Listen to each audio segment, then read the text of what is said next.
right, and we're back with the great granddaughter of former President Eisenhower, who I had in the intro for so long. It's so funny because his one of his what is it, the exit speech? Was it his exit speech Yep, his where he final. gave the warning? Yeah. I had that in the intro for so long because I think that is such a pivotal moment. That there's a couple of them, and I believe that's one of them. Daniel Inouye's speech to the United Nations, where he talks about the shadow government and how they have their own fundraising mechanism, their own army, their navy, and their own agenda. They operate above the law. There were these few times where members of Congress and the president, people in government actually stepped up to warn us. Nowadays, it's a little bit different where there's a lot more involvement. So I guess there's obviously some built-in questions with who you are. I said this backstage. You're the great granddaughter of former President Eisenhower. Arguably, in my opinion, this is my opinion, one of the last people who served the way I think that was intended. I feel like the presidency was always something that you did it. You had a career, you took time away, you filled that seat, and then you left and you didn't go back to politics. You weren't a career bureaucrat. So unfortunately, I do believe that your great grandfather was one of the last that served the way it was meant to be. But can you tell us a little bit about yourself for those who don't or have not heard you speak before? You're just a tremendous voice in the subject. Well, thank you so much. And yeah, the more I learn about him, the more blown away I am. But I've always known it in my heart, since I was a child, just who this man is, just feeling the immensity of his love, what an advanced soul, he truly is. His strategy, intelligence was unbelievable. And it was not just world wars as a general, it was as a president, it was as somebody that was facing the bigger picture galactic picture, bigger picture of what's happening on a galactic level. So a little bit about me. So I grew up really close to feeling into who this man was, starting at a very young age in order to understand my mission, because I knew it had to do with him, not just him, but him being a voice for the people, the larger picture of what we're dealing with as a humanity.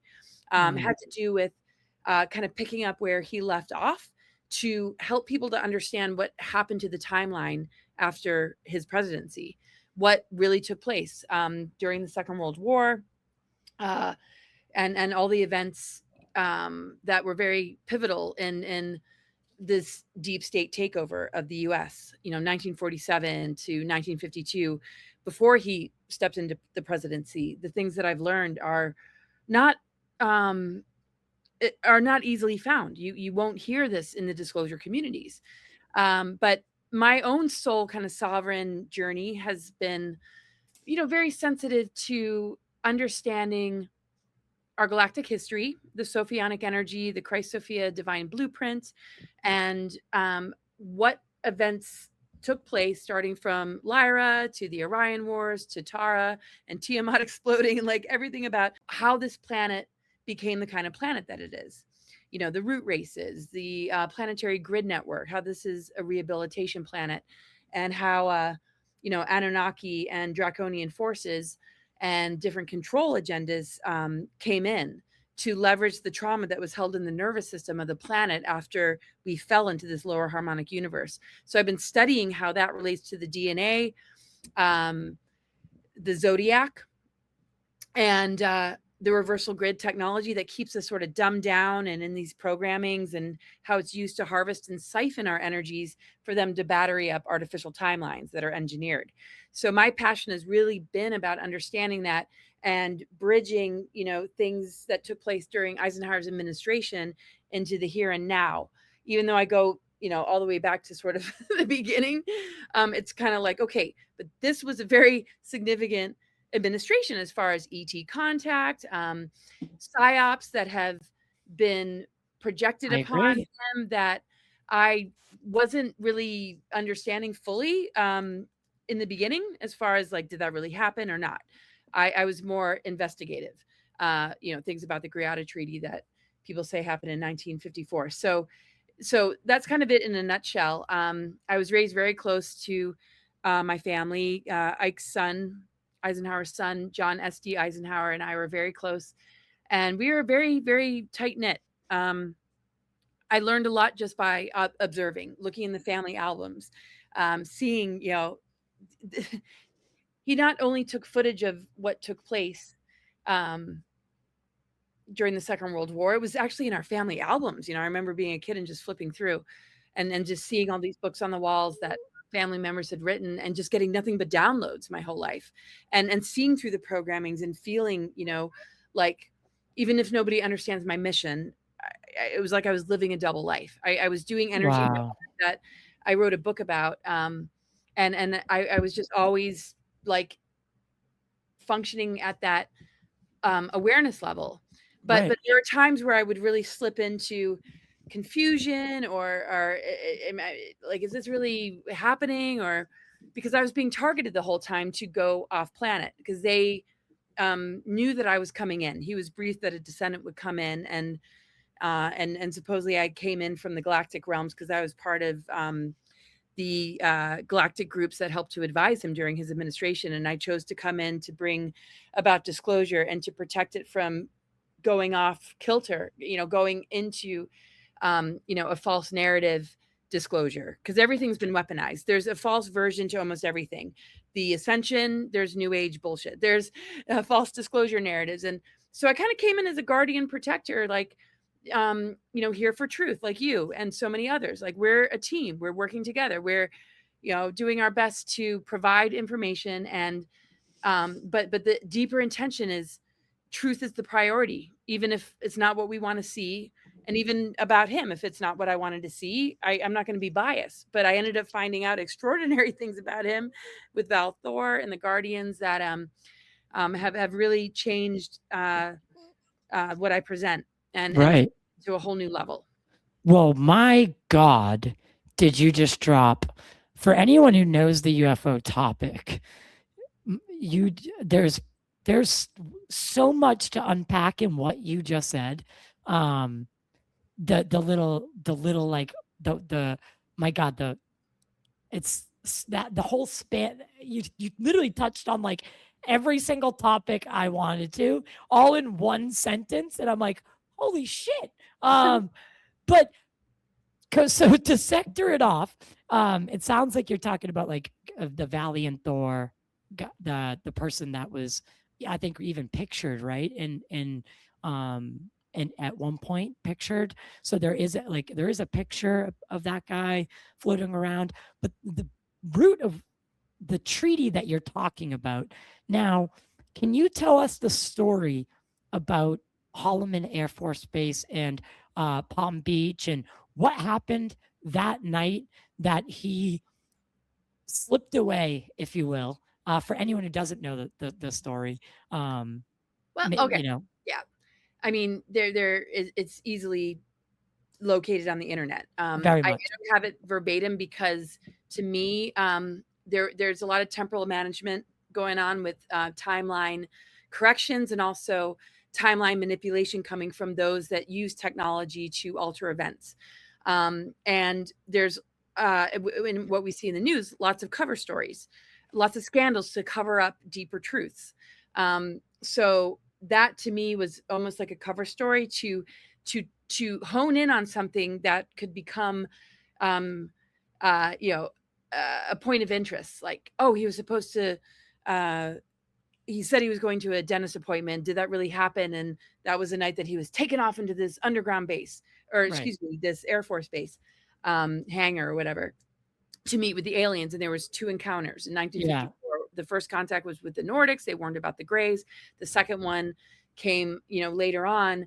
And that's when, the Greys showed up, and the deal did not seem so terrible that they would take a certain number in exchange for technology. They wouldn't harm them. They would bring them back. They would share the names and all this sort of thing. And it was because they were a dying race and they needed our assistance. So it's not to say that that doesn't happen, because there are hybridization programs. There's quite a few of them.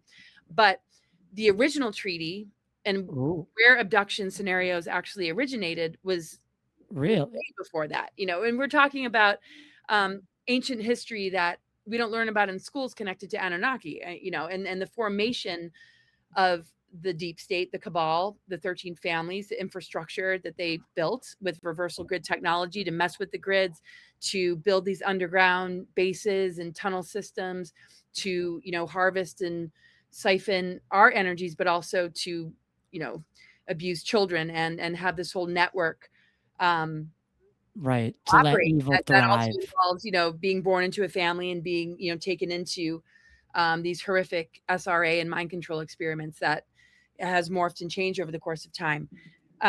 So the original treaties, I mean, there's many treaties. If one looks at like non-intervention agreements, the Emerald Order, Paladorian Covenant, which is the higher groups coming in saying they're not going to allow the Black Suns and the Sons of Belial to be controller groups that are going to steer humanity off course indefinitely. There's a lot of intervention going on, including the Sophionic energy and the 13th flame and the remedial flame coming from the mother of the planet herself to help the Achamoth, the fallen Sophia, the fallen Lucifer, and where it becomes archetypal and also based in pantheon. So there's so many layers, and I don't want to get people lost in all this, but 1929, if we're going to look at governments, on a human scale and level, even though there's this, cabal that's been existing, Khazarian mafia, and how they funded both sides of war, and how this sort of satanic synagogue of the fake Jews, and how the banksters that we see help to fund the Nazis, and all this crazy stuff that has engineered world wars and events, as people that are pulling the strings way behind the scenes on the human scale. We're just seeing like countries, at war with each other. We're only seeing certain levels and layers, and people can't, comprehend all of it. So And just 1929, yeah. it's sorry to interrupt you there, but almost just like reality, right? In my opinion, if you look at it as kind of this mirror that you put up, like you said, what we see on the surface is this, nation on nation war, right? This struggle for resource and land, this division. But it's not till you start peeling the onion back do you start to see what the real picture is. And it's almost like reality is that way as well. You have to start peeling it back. Totally. Right. And engineered humans that are carrying personas, or they're stuck on labels, or being very surface. You got to peel back Right. the layers to find your soul again, to find your truth, to find your authenticity. So on a creation level, we're peeling back the programmings. We're peeling back where I call them kind of like foster parents, or like that bad step parent, or that evil step parent, or like bad partner narcissist. We're realizing, wait a second, those aren't our real parents. These authority structures are not looking out for us. It couldn't be more abusive and deceptive and manipulative, with this problem reaction solution game going on, and it's infiltrated every institution. So the Literally. Zodiac shows that, career, the medical, the health, the education, the entertainment industry, like literally every house of the Zodiac, every sign has been weaponized into its inversion, where the mothers of darkness and the infrastructure, the Illuminati, using dark rituals, are keeping it in this lower frequency in order to harvest and siphon that energy to remain in power. And it's just unbelievable. So 1929 is when the abductions really began. Not to say they weren't happening before that, but Prior, right. Warp 1, we Tesla technology was advanced, and the Nazis bought Tesla's technology.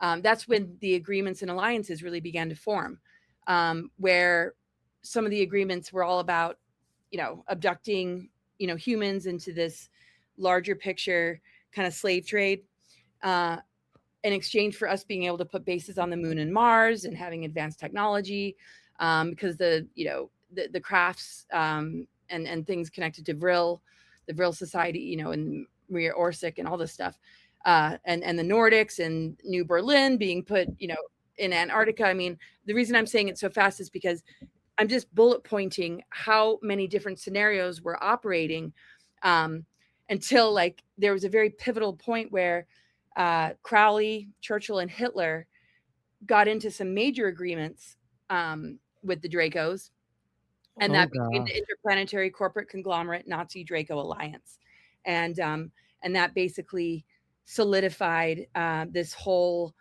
kind of out of control scenario of many being abducted for technology, or being able to begin to build these secret space programs and breakaway civilizations, and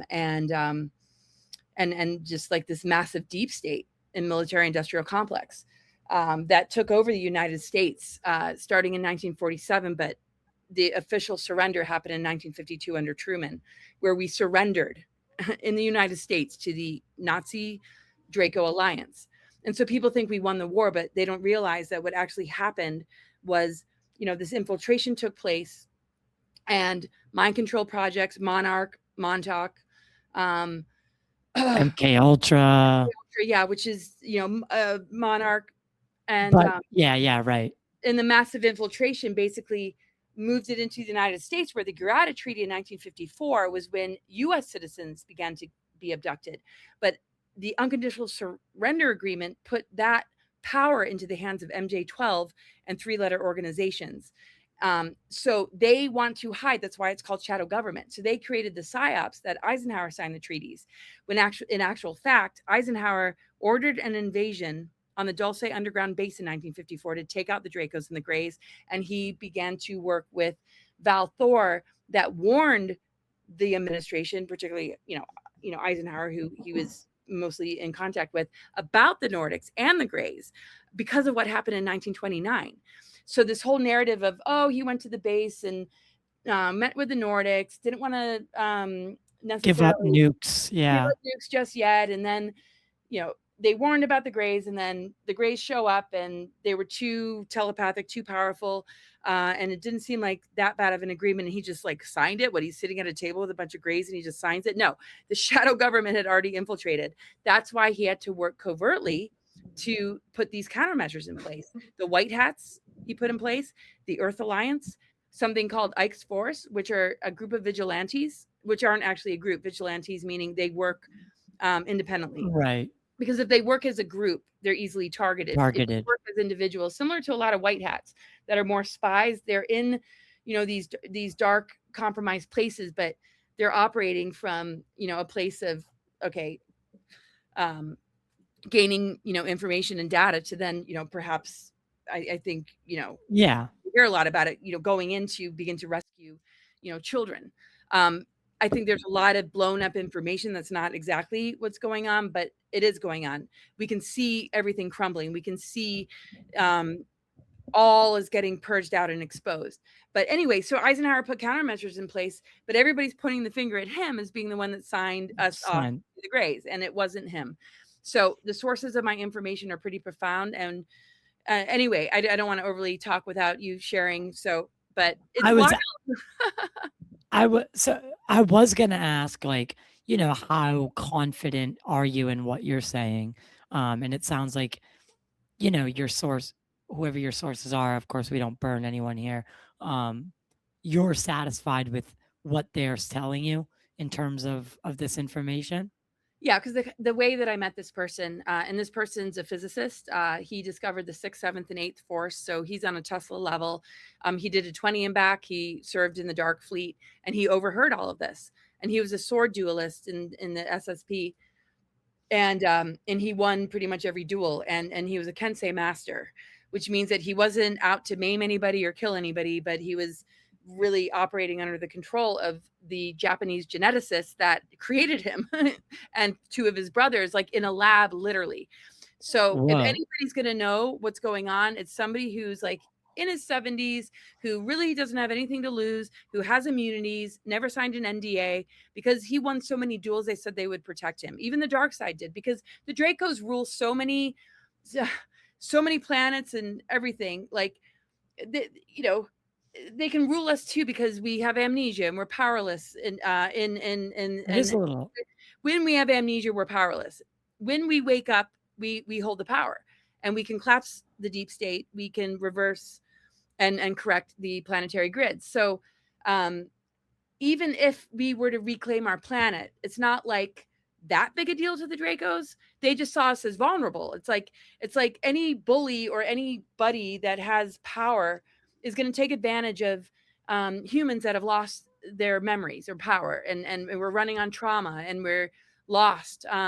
We just become a target. So I You think know, in many ways they can see into the bigger picture that we do reclaim our planet.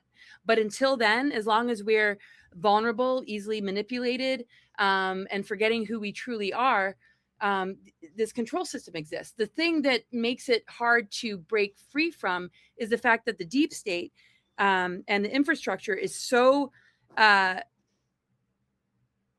so much the system that humans have become dependent on that that the humans want to keep it because they don't know who they are without it. Even though it's collapsing and even though they've lost their power, we're rerouting a lot of humans into rehabilitation and an awakening, to move through the trauma and betrayal and shock of it all, and also all those that were captured, enslaved, and tortured and used, and blackmailed, and just a part of that infrastructure, just all the SRA we hear about.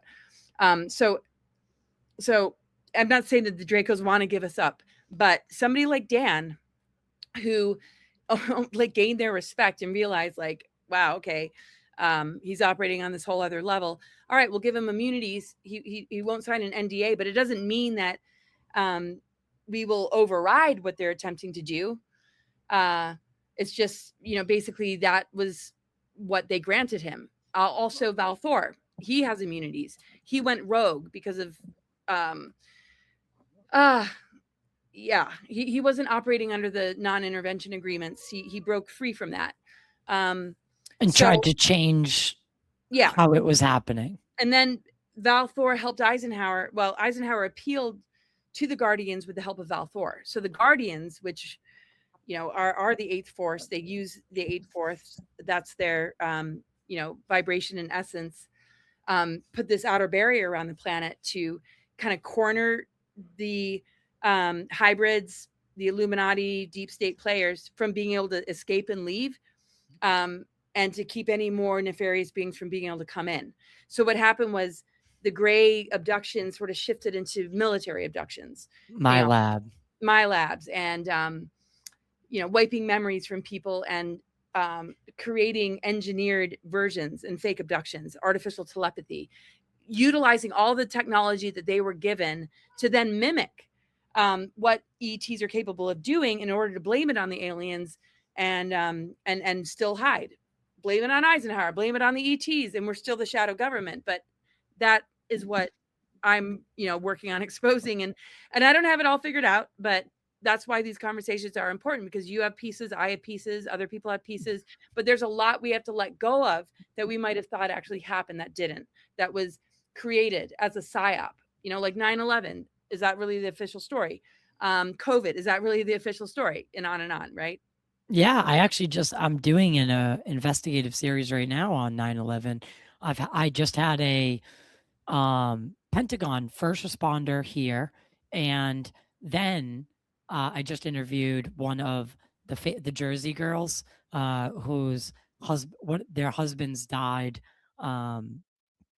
working in the towers on the 105th floor, and they're the wives that pressured for the 9/11 commission report, which was whitewashed anyway. But they are under the impression, all all of these people that I've talked to, they they subscribe to the idea that the government used directed energy weapons on the towers that day.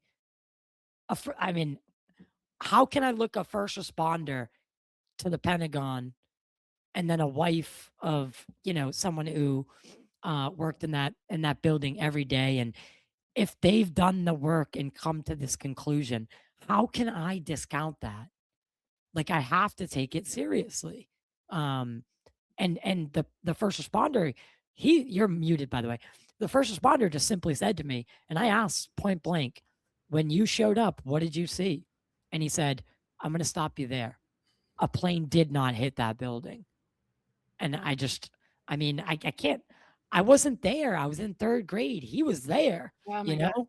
Yeah. So with 9/11, I do believe at least at this point, looking at like Dr. Judy Woods's work on like where did the rubble go, and again, I don't want to go down the 9/11 rabbit hole, but I do think that was when the seed was maybe not even the seed, but the grip by the shadow government tightened, and then with COVID, it just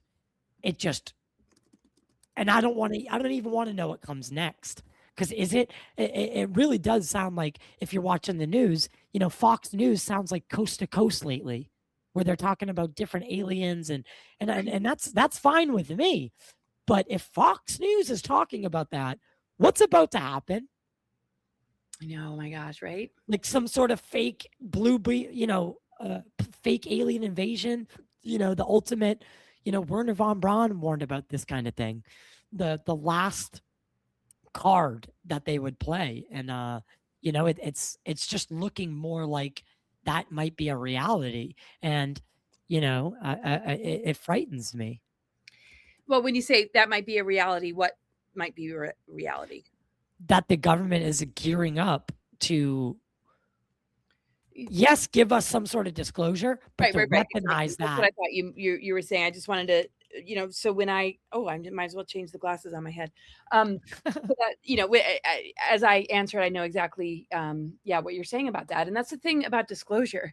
It can't be up to the governments. The governments, even if this administration is not fully deep state controlled,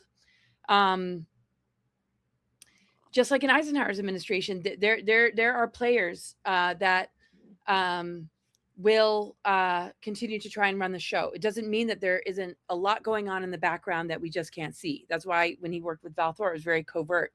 After the invasion of Dulce, that was not successful in 1957, he threatened to invade Area 51, and people say this on their deathbed.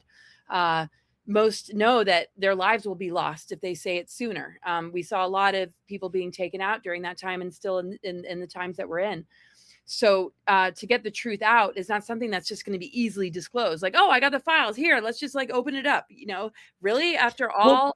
Well, that's what I think these missing scientists and dead engineers, I think that is a signal to like the public facing government right now that is kind of like, giving us the UFO files and the videos. I think, in my opinion, like the General McCaslins, the Amy Eskridges, I think they were warnings like, hey, pursue this further. Exactly. And people are going to start dying, right. Right. And that's it. I mean, and when you talk about the Dulce invasion, are you talking about like the Phil Schneider event? I'm talking about Eisenhower ordered an invasion on Dulce Underground Base. And the man that told me this is connected with people that were there. This is something that they wiped and replaced with, he signed treaties with the Greys. You're not going to hear that he actually tried to take them out. 1969 was when Phil Schneider was involved in the Dulce Wars. So we're talking like a major, like way later, the Dulce Wars, the ones that we hear about, because they were okay, even though they, were taken out. Those stories becoming public, we're the beginning of people really opening up to, all this stuff. William Cooper as well, but they still had access to information that was on a need-to-know basis. The compartmentalism is very much alive. Nobody has full access to anything without there being some kind of compartments involved, because that is the strategy, that we don't get the full picture. So a lot of people that are like, this is what happened, or this is what's going on, or this is what I experienced. There's a whole bunch of other stuff going on that we wouldn't be able to piece together unless we began to break down those walls and not just stick with one narrative. The whole deal is that narratives being steered aren't necessarily seeing what's behind a certain door or compartment. So Dan's been able to access, these other layers, but bringing it back to what you were saying. So, governments and disclosure, and the voices that we hear, that it's only one part of the story. It gives us enough truth, but it doesn't bring in, the fullness of what we need to know. Yes, the White Hats are very active. Things that Eisenhower set in motion, and those before him, and just all those that were in agreement, all the humans that were born with missions. We're a team. It's not about the hierarchical government structure. There are many leaders amongst us. It's not about, the presidency, but it holds the power to reach the people. And be taken seriously because it's considered the authority. But is it really the ultimate authority? There has to be, an administration, which this one is way more aligned with, that gives the voice back to the people. That disclosure is coming from the people because they're the experiencers. They're the experiencers. Many researchers, many authors, many people from all over the world that have had disclosures for a really long time that need to be heard. So when it's all limited to, oh, now this is coming out, well, what is being said? What is being ignored? What is being smeared? What is being silenced? Like you said, who is being taken out? So we have to just kind of keep investigating. And some might be in witness protection. Some family members came forward and said, we know how he died. He wasn't taken out. So stop saying that, it was because of these reasons. But still, are they trying to protect somebody? Are they being threatened?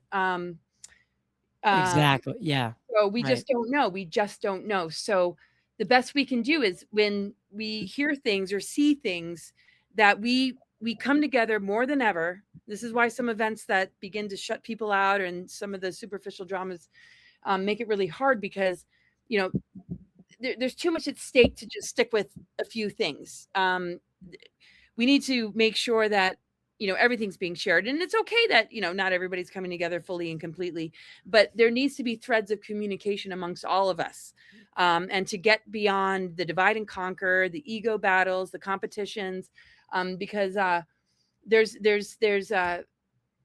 just too much at stake. It's like when we're fractured and conquered and divided and playing into these ego battles and games, that's where we're easily manipulated, and that's where the dark agendas really continue, their destruction on us. Because that's what they want. If we unify, they have nothing to feed on anymore. They want the loose. They want the ego battles. They want the division amongst each other. And I'm not saying anybody's doing it intentionally just because it kind of looks like that and feels like that, but we know that a lot of that does exist, and we don't have to name names. And it's intentional. And if we don't heal it and rise above it and come together more strongly than ever, then whatever we're disclosing might literally give power away to the very thing that people think they're battling, because they're taking advantage of what we have not stepped into and matured about, which is spiritual growth and ascension. So if we don't get on the ascension path, we're going to be preyed upon. It's not ego and information that wins the war. It's unity and healing and understanding, how much is trying to keep us from achieving, a particular goal that they've been targeting all along, which is to heal and come together. Right. And it's, for me, it's very reminiscent, whether you're a believer of, the Bible or not. I think it's, but if you look at the story, and I'm not religious particularly, spiritual, but if you look at the story of the Tower of Babel, right? There's nothing a united humanity couldn't do. And when we get too close, we're struck down and divided by language and color of skin. And then we do their bidding even further by sequestering ourselves into these groups, right? Like, you're gay, or sex, creed, religion. We love to, like, be in a box, and if you're not with us, you're against us. And that's not how it was for a lot of my life growing up. But the internet has just, I don't know what it's done, but it has corrupted people to the point where, again, you can't have a civil conversation if you're not on, like, even the same political party, which is it's blasphemy. It's destroyed so many relationships and friendships. People block their mothers. I know. I know, and I'm helping my son navigate just these differences with his girlfriend. I'm like, this is exactly what they want. Love is so much Right. bigger than this. These are just opinions. This is You just indoctrination. said it.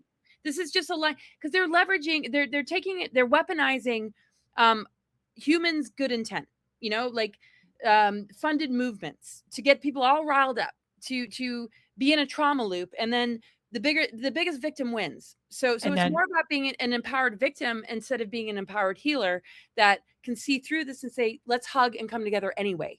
yeah, Let's not make it about, who you're aligning with, and make it more about, is this really achieving the goal of us rising above victimhood and realizing we've all been hurt and traumatized to a certain degree, and even if whatever color skin we're in, we might have had past lives, as a Black person being enslaved, or, the Irish that Regina said, just like, let's just drop we got to just live from the heart. the And labels, sounds so man. almost like, oh, that's too woo woo. That's too this or that. No, no, no. We have to fight our way to, somebody winning being right and everybody being, okay, you're right. So we'll just comply and we'll just give our power away to you. No, that's the same game the deep state is doing. They want us to become them. They want to program us into becoming the very archetypal dysfunction that has taken place in these pantheons with the Anunnaki and how they all get along. It's like warring brothers, competing agendas, the divine feminine being exiled, and just the imbalance of Enki the masculine and and the feminine. It's just, as long as it's kept alive and we succumb to that inheritance of program, then we're doing it in smaller ways, and how they're doing it in a more concentrated version in a very, very sick, demented way, and the deeper aspects of it. But think of how many energy vampires there are. Think of how many crime shows there are. There's news stories, but when you look at it, there's like 18 seasons of evil lives here. 18 seasons of dysfunction that is so sick and so dark that we can think, yeah, humans, we're such a good species, and we are. But this is all based in mind control and social engineering and absolute abuse, because the system supports criminal activity, division, divorce, perversion, um, children, screaming for candy, and materialism. The whole system is set up for us to live in this addiction matrix of inversion and dependency.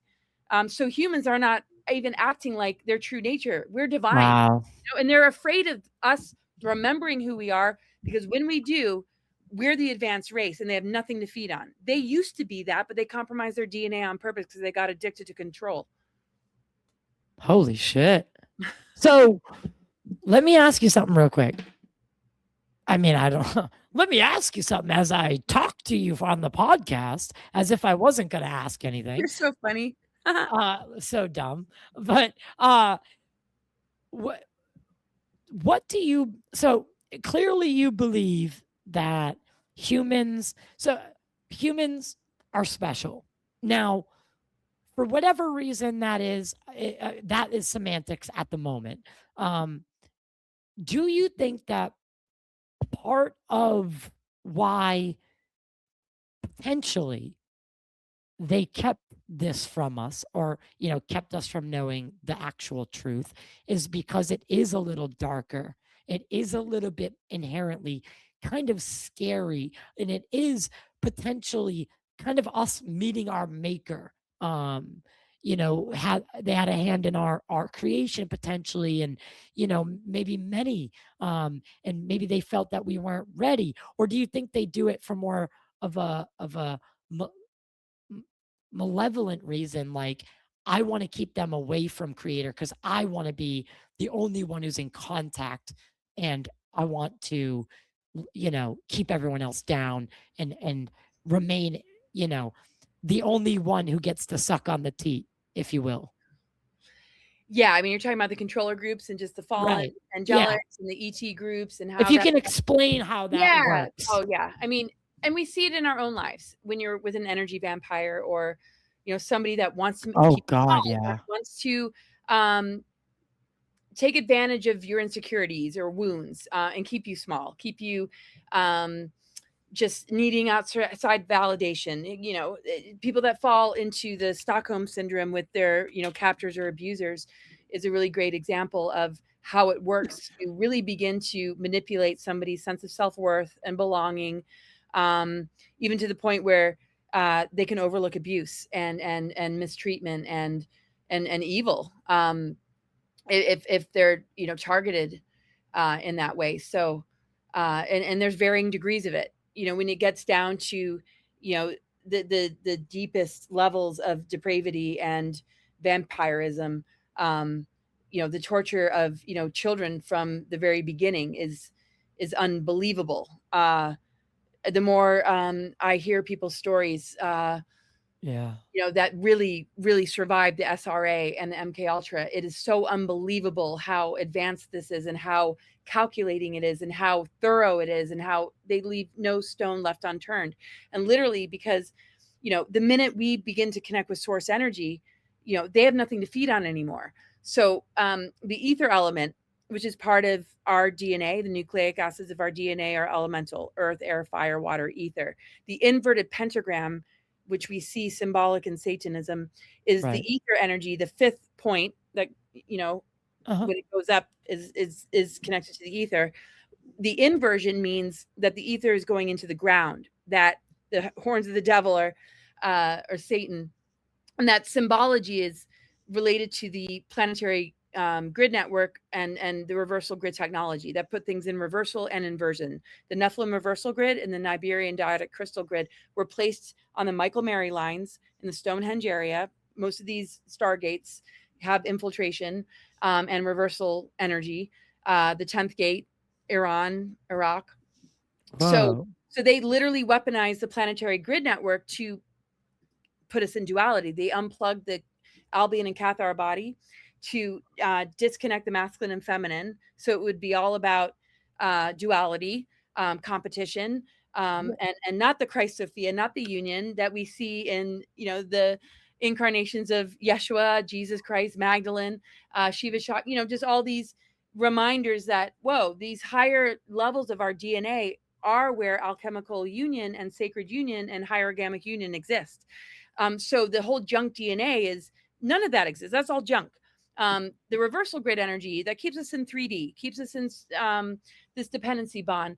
Yeah, don't ever find out about what that junk DNA is. Don't ever, truly understand Jesus's relationship with Magdalene. Let's, have religions that just make her a, healed whore. From Essentially. Yeah. So all distortion, all distortion. Because what they're afraid of is when we really recognize that union, our divine blueprint, we start to correct the reversal grid technologies that were put in place, because our frequency, when we're aligned and as it begins to upgrade, literally dismantles the dark weaponry, because it's all about frequency. We're the higher frequency. So 5G, chemtrails, geoengineering is social engineering. It's the same thing, because socially engineered humans live in a geoengineered world, because that's what's reflecting back. Humans that are controlled, their elementals are being controlled, placed in inversion, depression, anger, misplaced, anger that you don't understand. The earth body degenerates really fast. We're aging a lot faster than we should. All our elementals are being weaponized or targeted.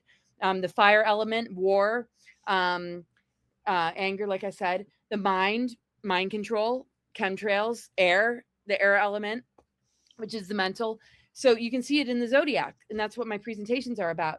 So literally, the whole system is rigged to keep us from true source, because as long as we're caught in these inversions, we think something's wrong with us. There comes the pharmaceuticals. Go on antidepressants. Go on. Oh my God. I was literally just going to say it.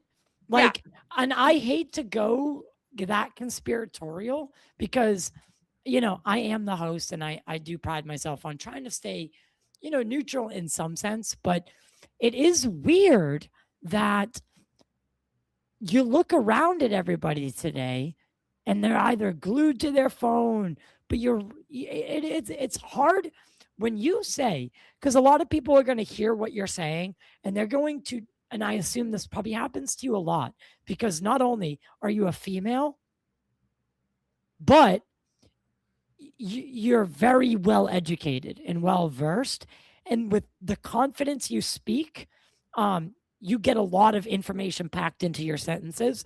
So I can only assume that people don't always take you seriously or check out or whatever, because they're like, this is too wild. I know, and But you're right. fast. I talk fast. I cram so much into a few sentences, and I really want to work on my delivery. But more. isn't it weird?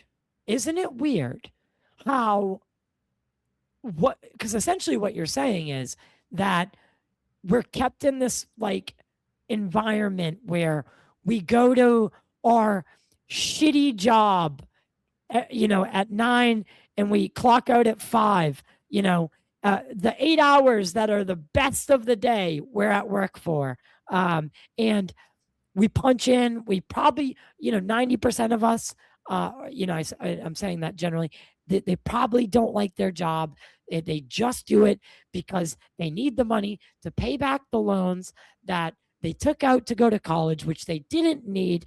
And they're stuck in this. And financial depression, that is the one that hurts a different way. And they get all these young kids to sign away their life before their brains even fucking fully developed. And they got them in, debt that's going to outlast their life, most likely, depending on the career path they chose. God forbid it's a doctor. But they get them in the system real quick, and they ensure that in order to get a good job, you got to go to college. That is spit down your throat for the first 18 years of your life. So then you think you got to go to college, in which, again, and I hate to go off on a rant here, but higher learning is definitely something that I think should exist. Absolutely should exist. But it's not as critical as it's made out to be. And you don't need to put yourself into 50 years of debt in order to go to college. It's a weird idea. But then you get depressed because you're constantly going to this shitty job that you don't like, talking to people that you don't really care to talk to. You come home, maybe you get to take one vacation a year. This is not how we were supposed to live. No, and that's what creates just. And then they get you on SSRIs because you're depressed, and then and then 20 years passes. Right, and it's your body's way of saying, "Hey, listen to me. You're not depressed because something's wrong with you. You're depressed because you need to listen to what your soul longing is, and give it respect, give it attention." Anger is like, we got to flip it around. You're passionate about something, but you're angry because you feel maybe helpless, or you see something that I don't know, angers you. But that's also a call to action. That is your fire. That is where your leadership rises, right? So studying the zodiac, not just like the way maybe typical astrologers do, I've looked at it from the angle of programmings, dark weapons, Saturn moon matrix, Saturn, planetary grid reversals, how the original tones turned into these personality traits that, Scorpios can be very scary, or like very obsessive, or very jealous, right? But the higher octave is transformation, alchemy. Like, we are encouraged to live the lowest level of what these aspects represent. The whole our societies are geared towards that, or our self-worth, the need for achievement, good grades, reward. The reward punishment system. I have to behave and be rewarded for it. And most people that are rewarded too are serving agendas they don't realize they're serving, because in these rituals and in this sort of MK Ultra, Illuminati, kind of family, like just all that they, do to individuals is to groom them, abuse them, and torture them, and groom them to play roles, to become doctors, to become Hollywood stars, to become politicians, to influence those that went to school for it, to buy into a certain narrative and influence humanity to, adopt it, because they end up being, the CEOs, or they end up being the A-lister, or they end up being the chief medical guy that tells everybody else, this is what you have to do, especially what happened in 2019, 2020 with, I want to be careful what I say. I don't know about your channel, but it was, they were listening to the higher ups, right? But they were listening to the deeper agendas. and running altars and being, not even fully. I mean, it's just so insane. So the people that create the system, that have the money to create the system, that engineer and groom and abuse individuals to become influencers in all the fields that run our societies, are convincing humans that are being raised in the system to become them, to emulate that. I want to go to Hollywood, or I want to be, but there's players there that are steering narratives that they adopt and pass on to their patients, their students, those that are watching the televisions and those that are watching the movies, to fall prey to a lot of very damaging things, and very much well-intentioned people get caught up in it. So the whole key of waking up is to correct the inversion, to begin to bring the highest octave in. And this is where society, is collapsing inversion, and something else is emerging that is much more holistic. Instead of prisons, maybe rehabilitation centers, where the tech that mind control people to turn into assassins or murderous people, is de-weaponized to help them activate parts of their brain that remind them of love, remind them of truth, because, if you can turn a perfectly beautiful child into a sex slave or an assassin, can't we use technology in a positive way that helps us to upgrade our DNA and return to the heart? So I'm just saying that, like, everything couldn't be more out of whack. When you look at criminals and their activity, this is not how they began. This is Agreed. So I don't know if I'm articulating this well, because I have so much jet lag. I'm so sorry, everybody. But I guess what I'm trying to say is how the nervous system of the planet is, the planetary grid network, in reversal, with the power structures of society being infiltrated. We're literally being raised into a system that is encouraging us to seek the lowest level of our nature and be addicted to it, because it gets rewarded, and it hits certain parts of our brain that becomes addictive, instead of true spiritual light, instead of things that are sustaining, instead of things that are rewarding.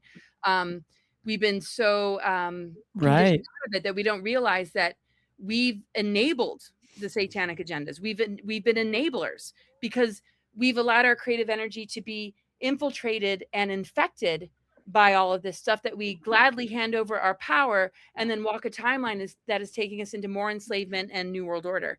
And yes, instant gratification and appeasing things in the brain, sugar, drugs, alcohol, all the inversions in the sexual energies, and how it's being put out there, jobs and careers that will make you a lot of money and give you all those things. Most of these people have to be heavily medicated, though, to compensate for the things that they're addicted to, that give them that high and low and extreme of experience, to where none of the relationships end up working out, and there's an epidemic of divorce and infidelity, infertility too. Yeah, that everything couldn't be more unhealthy. But the thing is, we have to recognize that the adversity and disease that we may fall prey to is the path home again. It's the body's way of saying, these programmings aren't sitting well in my physical body. It's actually giving you cancer, it's making you sick, it's giving you diabetes. This is an opportunity. Instead of giving your power away more, it's like, okay, my body is alerting me to get to know myself more, to actually tune in to what my soul is saying, to why I'm depressed, to why I'm angry. So, let's put the drugs to the side and actually cry and listen and honor these parts of ourselves, instead of be afraid of them. So all the planetary alignments that are healing the planetary system, which is major, it's a whole nother conversation, they are creating psyops and false flags out of, and literally with their knowledge of, astrology and the zodiac and how we're born into it, they have created a programming and a target to every planetary aspect and every sort of blueprint that we're born with, that literally holds the codes to our soul mission and how we repair this place. They're trying to intercept it and hijack it at a very young age, codex, so we never stand in our power. And they have not succeeded, and they're not succeeding. So Does that make sense though? I It know does. It I'm does. talking too No. It does. So what do you think? Because I've always found it odd that we are a species, and even guys like Graham Hancock say this. We are a species with amnesia, right? We don't know our own origin story. We come out of the womb and we're pretty much useless, helpless, um, without our mothers. We're really the only creature like that on the earth. Uh, we don't really fit any specific ecosystem anymore. Um, we shed our we stood up only to have back problems. We're burned by the very thing that gives us life and gives life to the universe, the sun. We shed our shed our fur to need pelts in the winter. I can't help but think, and then I look at Mars, right? And the asteroid belt, and I can't help but think, I feel like there was another planet here at one point, Oh yeah. and it smacked into Mars, and we might have then there's radiological signatures on Mars, Zion 129, that are only usually found after a catastrophic nuclear detonation. And the levels are extreme. So I have to wonder, did we, do you, do you know, do you have any insight on this, on what happened with Mars? Are we from Mars originally? This is something I've been talking about lately. Yeah, well, we're multidimensional, right? Some might feel more of a connection to Mars, some to Venus, some to Lyra, some to the Pleiades, some to, Sirius, and some to maybe all of them, Andromeda, Arcturus. We hold DNA, ET genetics. We Right. hold ET genetics. Are we all designed the same way? No, we have our soul journeys, what we're drawn to, what we're attracted to. So when you look at like exploded planets, that's basically a shattering of a planet that we once lived upon. So we hold that trauma. The fragmentation exists in us.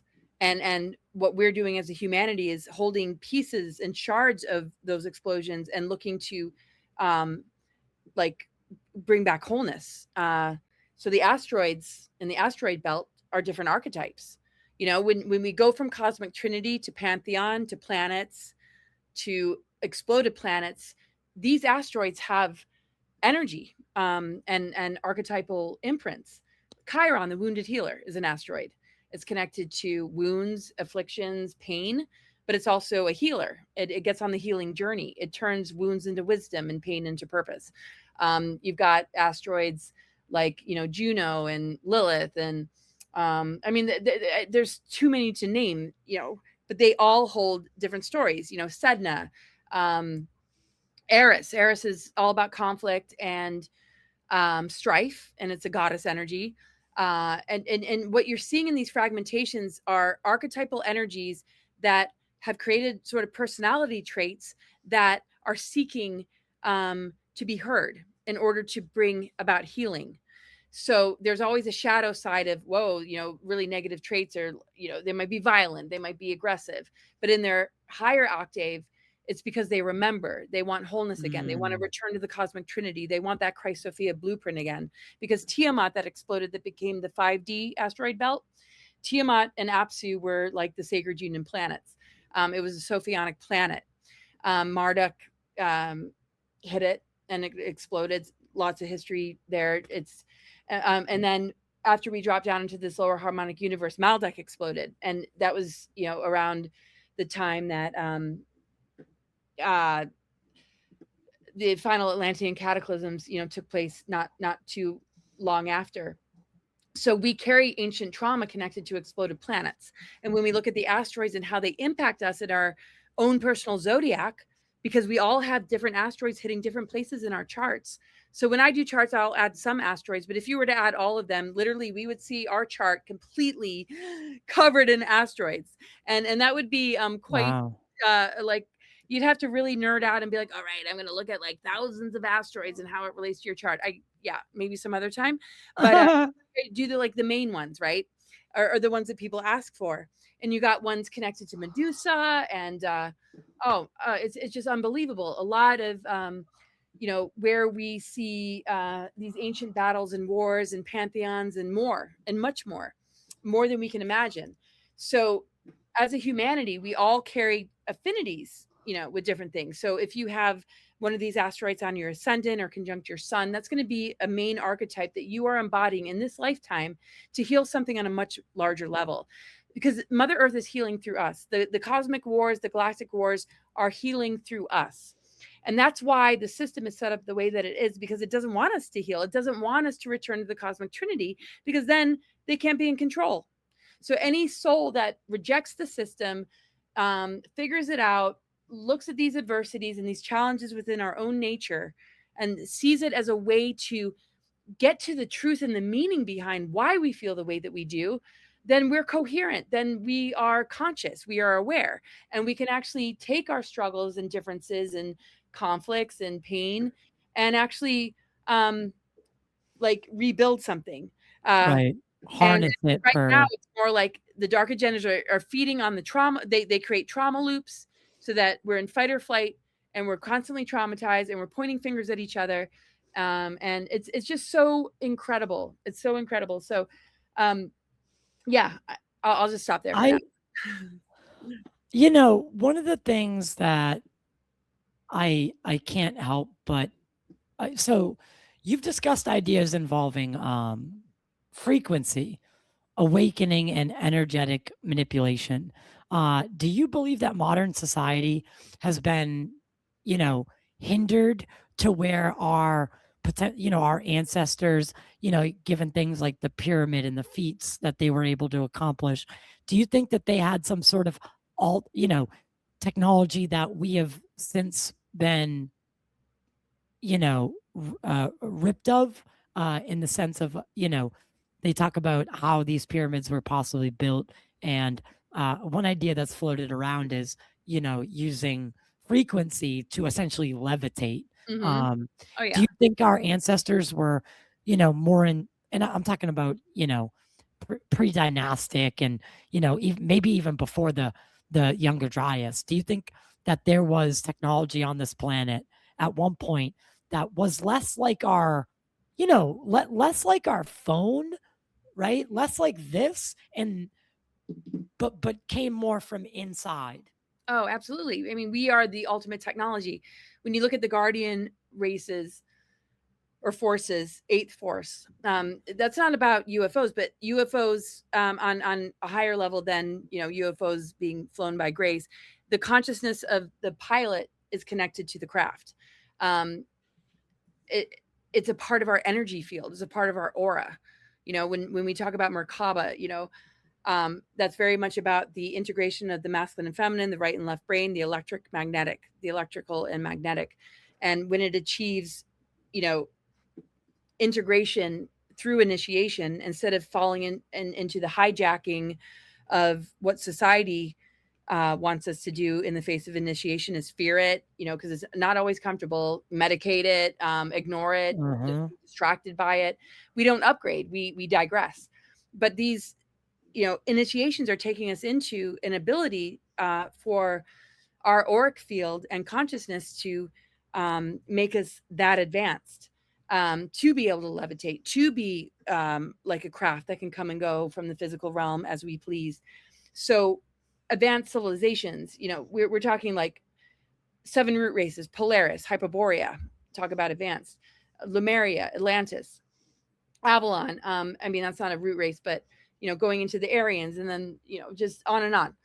7 root races, 5 cloister races.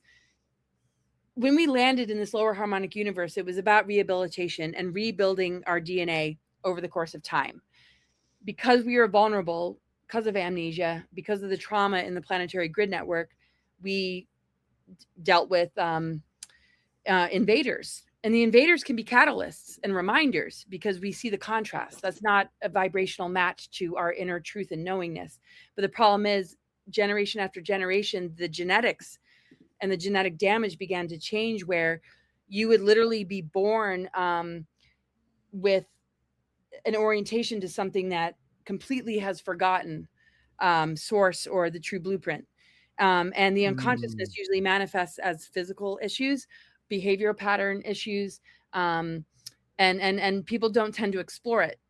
That's not part of how society is set up because it's not a healthy system. It's rigged to keep us from that. So we're not exploring like, okay, I've genetically connected to heart disease, but we're not looking at the wars and traumas our ancestors might have experienced that created a certain amount of stress, that created, this damage to the heart that just becomes like something you inherit. Like, oh, you're predisposed. Why are you predisposed? You have to understand the root. So I'm sorry. I know I'm drifting off from your question. No. But it's been proven that generational trauma is absolutely a thing, as we inherit trauma from our ancestors. And that's what we're here to clear for our ancestors, for ourselves, for the future, for future generations. But bring me back to the original question again. So do you think that our ancestors were in touch with? Oh, yeah. They had less distractions. Yeah, levitating inherently. stones and rocks, and the pyramid technology was connecting with the star systems and the stargates. And I mean, this isn't just a planet that it's like we look out into the stars and there's something out there. I mean, advanced ET groups have lived here. They live underground. There's cities underground. There's subterranean civilizations, but there's also what do you make deep state Illuminati structures and tunnels and cities. And I mean, it's just like the diversity and extremes of polarity on this planet is crazy. And it's one of the only planets that actually has fallen into this much inversion that is actually capable of being corrected. It's one of the only or few planets that have gotten this far away from source and so deeply entrenched into an inversion that actually is capable of correcting itself without blowing up, without destructing. But these other planets, it wasn't the humans though. It was the controllers and their own battles that caused the destruction and the explosions. But if a planet is not able to ascend, it begins to atrophy. Like it doesn't have humans as conduits. It has humans as batteries for the script writers that rely on our creative energy, that just come up with the psyops and false flags that we fall prey to and consent to. They have no creative energy. They rely on us. That's why they use children. They use our creative energy and programmings to lure us in. The minute we realize that, we are on the ascension path. And then there's nothing, like they will never be able to control someone who's ascended. It's impossible. Because you can see through the bullshit. And it, I don't want to sound like I'm like trying to like, be super cool. But, ever since I've really, I've always been into this topic, but ever since I really dove deep and like obviously spent, I have a studio here in Boston, like, I've spent a lot of money searching for answers. And I've had sightings, and that's something I want to ask you about before we round out. I know we have a limited time. I'd love to have you back on. I could talk to you for hours. I'd love to bring you to the studio and really have a proper discussion. And I won't, and I promise to talk slower and I won't be so, no, you're great. You're great. I'm usually the one who's over talking. So it's actually nice. It's refreshing to have someone else kind of take the lead. But so with that being said, I wanted to talk about, you brought up underground bases. Even members of Congress like Tim Burchett are now speaking about how these things come, that they might not be extraterrestrial in the typical sense, but ultra terrestrial. They might have lived here or have been here as long, if not longer than us. And is that a weird thing to start seeing in the news and from members of Congress, or does it make you skeptical? What does that make you feel like when you start hearing it from the quote unquote mainstream at this point? I'm just so like in my own weird world of knowing and understanding what I know, with the flexibility of, adjusting things that I might have thought I'd know or knew, because I, really paying attention, listening to my body, and just, I don't know, I and get it. my mind and my heart and my soul, and so I don't. When I see things outside myself, I might feel a resonance. I might feel a discord or a red flag or a meh. I guess what comes up for me when you say that is, okay, it's becoming more of the dialogue, but it's always been here. We're talking about something that's always been present. It's like a light in a room that is now being lit up, but it was always Right. there. So to me, it's like, okay, now that the lights are on, but maybe it's not fully illuminated, how can they maybe change the way we perceive it before the lights are fully on? That's why they Mm. manipulate timelines. That's why they try and rewrite history, because when the lights come on, can they get away with it being different than the original storyline, and the storyline connected to organic ascension that has allowed, that where humans have allowed so much of the healing and remembrance to move through them to be able to protect the timeline or protect the trajectory of the human race. Is that Yeah, because but this is individual. We have to be willing to inside ourselves, because we can only win the war from within. So are sorry. you saying that to some degree? Now, I know when I say this, people are gonna think of like humans in pods, and I've had Rizwan Verk in here, and he's more of a classical like simulation theory guy.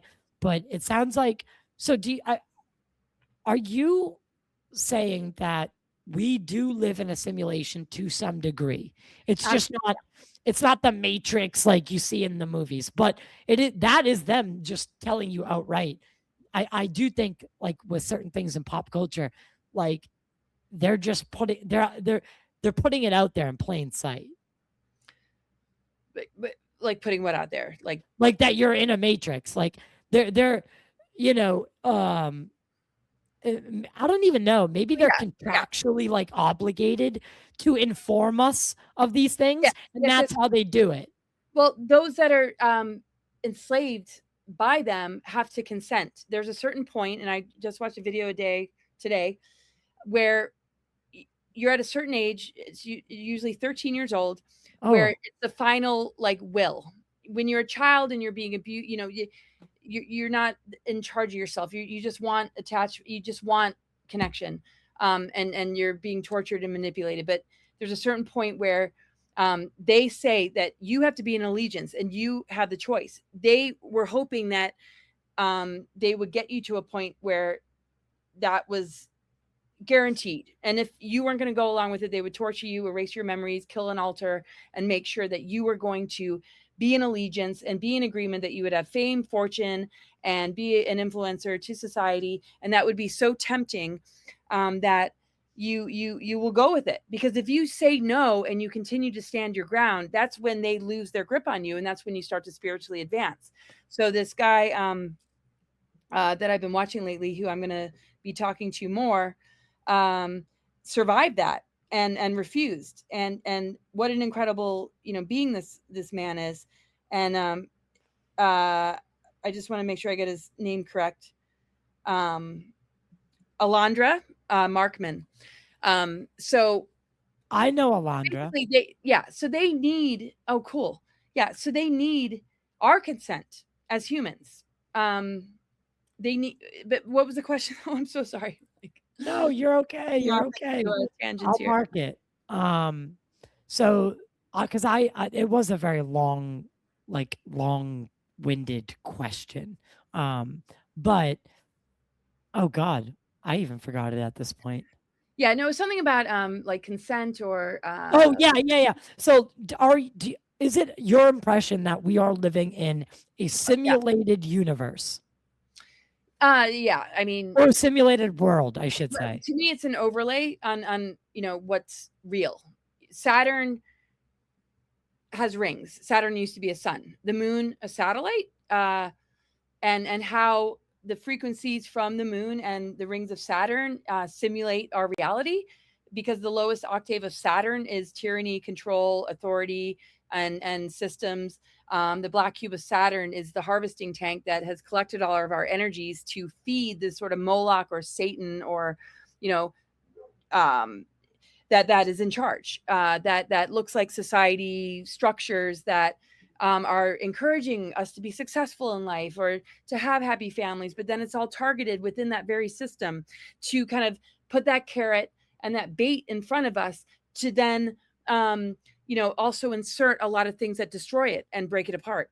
But the true essence of Saturn in its highest octave is self-mastery, is becoming a way shower and a teacher. It's the law of structure.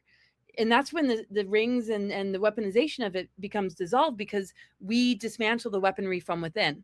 So every planet has its inverted shadow expression. They use dark technologies to, like 5G and the reversal grid network on the Earth, to collect energy that has fallen prey to the programs. But the minute you rise above it and override it, it doesn't have any impact on you anymore. In fact, you are able to transmute it and collapse it. You're able to clear it. You're able to, and that's the thing we don't understand. Some do.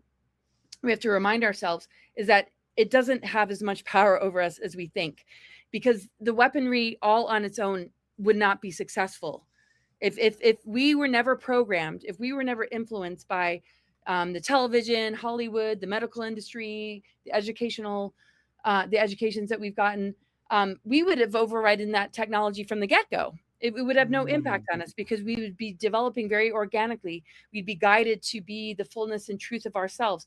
We would understand our emotional energy when it falls into a murky place, and we would, answer to it and respect it, not medicate it, because it's our higher self and body alerting us to finding a solution.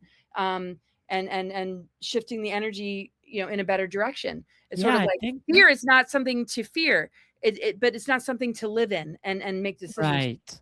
And I think anxiety is natural, right? It's downloads. It impacts our nervous system. It's downloads trying to get in. And when you repress it, when you collapse it, and it becomes internalized, then you're in a trauma loop and a panic attack. When you're allowed to bring that in, you have genius insights, you have epiphanies, you can recognize the synchronicities. And the school systems don't want that. They don't want rising geniuses. They want to tell you, what to think and regurgitate that and pass a test. So I guess what I'm trying to say is we're already tuned into the solution. The simulation is the inversion, and the weaponization of all that comes naturally to us to make it a problem so that we fear it. When we step away from that, we actually connect to the true nature of creation, which is initiation, which is synchronicity, which is cosmic and natural law that knows how to correct anything that falls into injury and imbalance by nature. It just knows that intelligence knows how to correct.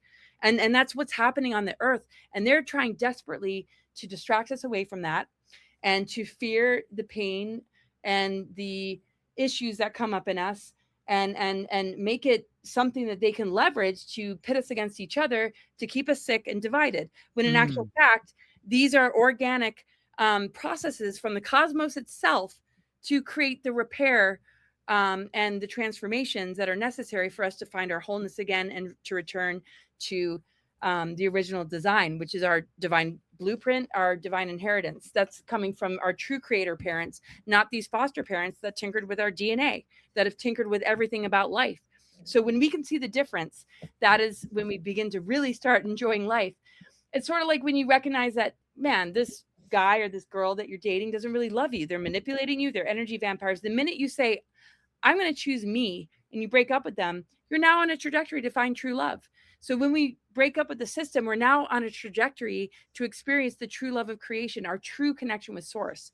Recognizing that these gods that have been put in place, these outer authority figures, they were baiting us all along.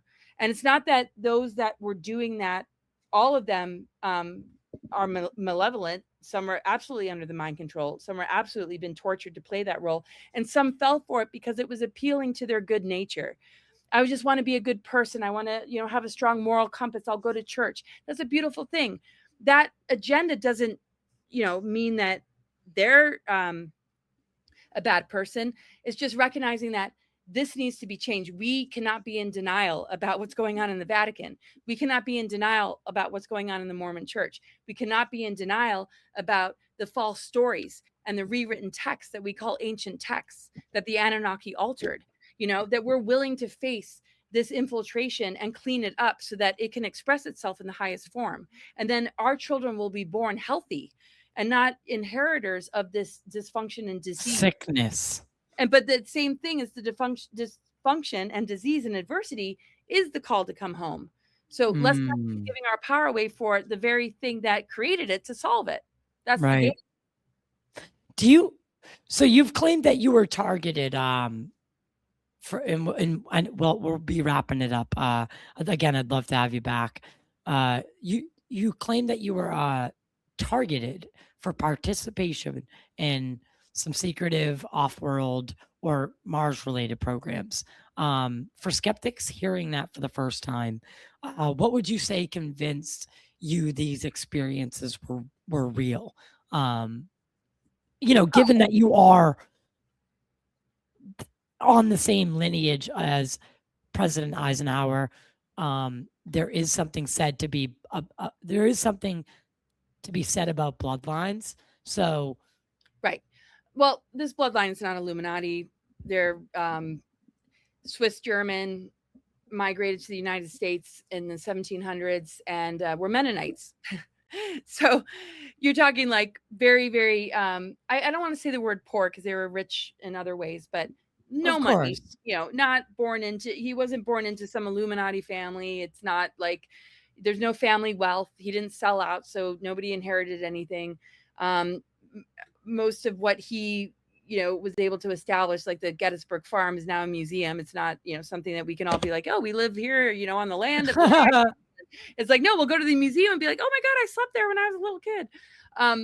So it's pretty funny. And so hard workers and, but bloodline. Okay. So we're part of, whatever bloodline that is very, very different. And I could explore that, and I have my ideas, and I've heard, certain things, but so to get into your question, the Mars recruitment.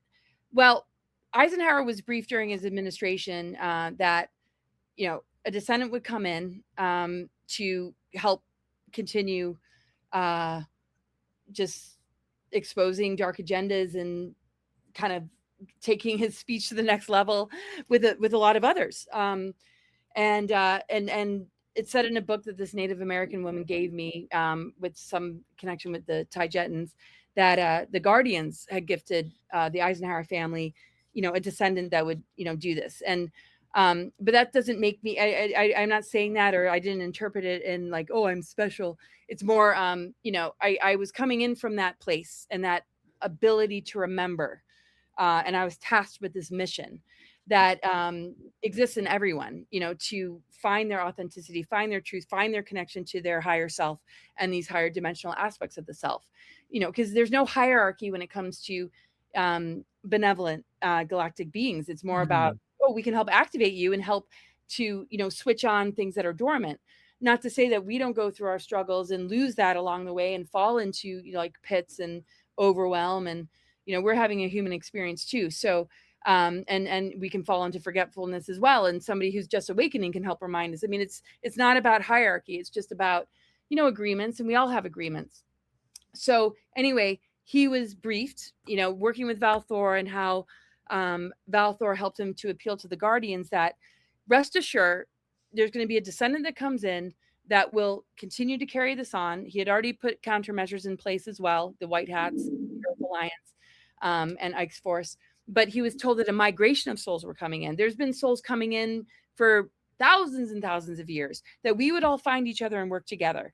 But he, was reassured that a family member would come in. And this is not to say that my work is more important than any other family member, but that I would address some of the deeper layers that are very hard to figure out, like the Grabddaughter Treaty, some of these false narratives, So they intercepted that information that a descendant was going to be coming in. So they pre-targeted me before I was even born to be steered onto a timeline that would take me to Mars. So they used a partner that they located me with in a past life. They knew we had a strong sacred union energy bond relationship. So they weaponized it by taking him into this whole like sort of my lab abduction scenario where he started to get artificial telepathy, and he was set on a mission by this group called the Aviary. You can look it up. Characters like John Alexander, Hal Puthoff, that all had bird names, which are, you know, those that are responsible for a lot of my labs and manipulation. They pulled him in, and he was having abduction experiences, and I could tell when I met him, because I was being targeted my whole life, and I couldn't create anything without just disruption or like something. I'm like, is this bad karma? What am I doing wrong? Why? And I went to a clairvoyant institute, and they helped me to see and understand, but they really couldn't help me. So I just kind of gave up. Like, whatever this energy is that is trying to stop me from living my life, kind of like, take me to it. I'm just going to go with where I'm being pulled so I can confront it. And I ended up moving back to the DC area, living in my mom's basement. I had already birthed twins, my boys, who are now 28 almost. And Wow. I was just drawn to go to this event, this festival. And that's where I met the guy. And I thought I met him in an organic way. And we immediately had this connection. But he was sent by the aviary because they were tracking me and monitoring my internet activity to meet me at this festival and just to meet me in this normal way.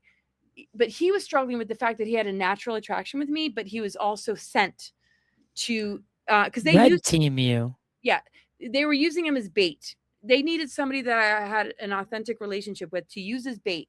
So they convinced him he was a hero. You're going to go meet, you know, this woman that you have a connection with, and you're going to take her to Mars. And it's too much to explain. Oh my gosh.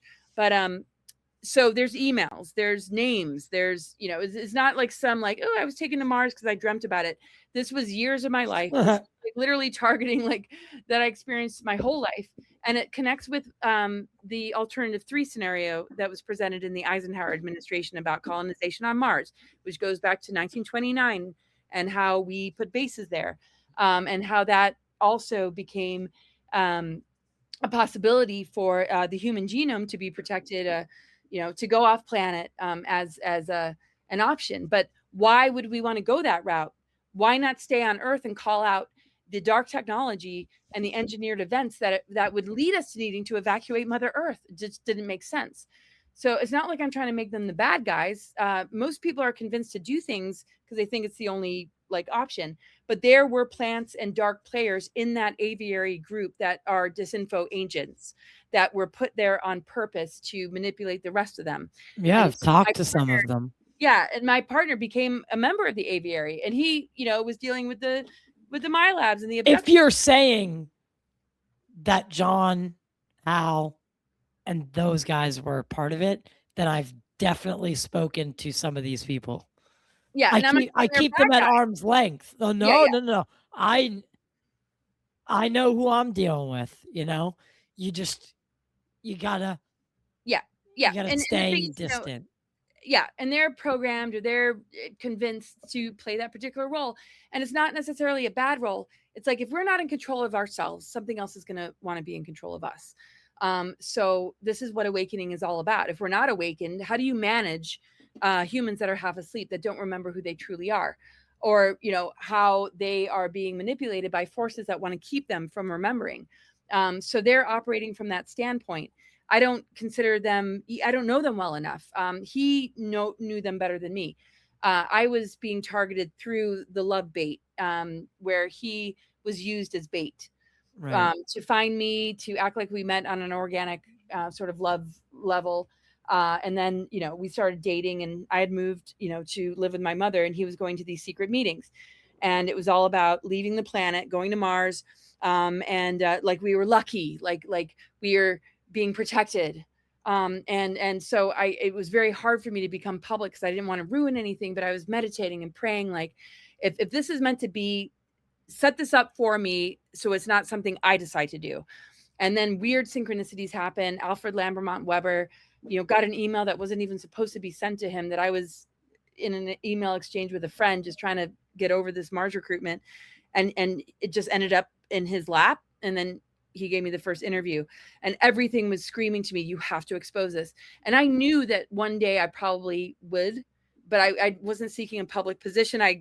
Like you can tell, I'm not a good, maybe on camera kind of person. But I knew No, you're great. Oh, thanks. But I knew out of necessity that we have to understand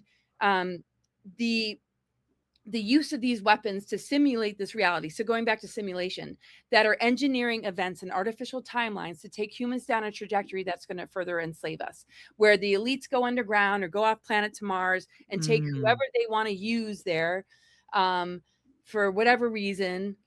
Breeding, perhaps. I was younger then. I already had my twins. Right. I was like, am I going to take them to the face on Mars again? Like, I'm not going to live on Mars with my children. I'm sorry. And I knew, from childhood that I was here for Mother Earth. The Sophionic mission, the Guardians and Mother Earth. It was always that for me. So they put a lot of plants in my place and targeted me a lot. So I'd lose my self-worth and think that I was just crazy. And that I was just stupid because I skipped school so much. And to just, they used all sorts of tactics I learned about in order to really break me down, so that I would be like, oh yeah, let's go to Mars. And, the love of my life, that I remember from a past life, we're just going to go and like be saved from the wreckage of what humanity is going to become. Right. Did not work even close. In actual fact, it unearthed my mission even more, because I could see the contrast so much. Even though I didn't know everything about the aviary or how dark it was, my intuition guided me. I had dreams, and I researched and found things that they literally removed, that you couldn't find. And 10 years later, somebody created a website about them and exposed them. But they had wiped all ability. I mean, it was the most unbelievable thing. And I tried to write about it in my book, but my book got hijacked and I had to rewrite it. I mean, it was unbelievable. I'm like, I'm in the most messed up like movie. Like, they all bird names. I'm like, this is like Batman gone bad. Like, this is like, what is this? There was like penguin, there was owl, it was so weird. That's such a good comparison, though. That's such a good comparison, because you're right. The penguin, you got the court of owls.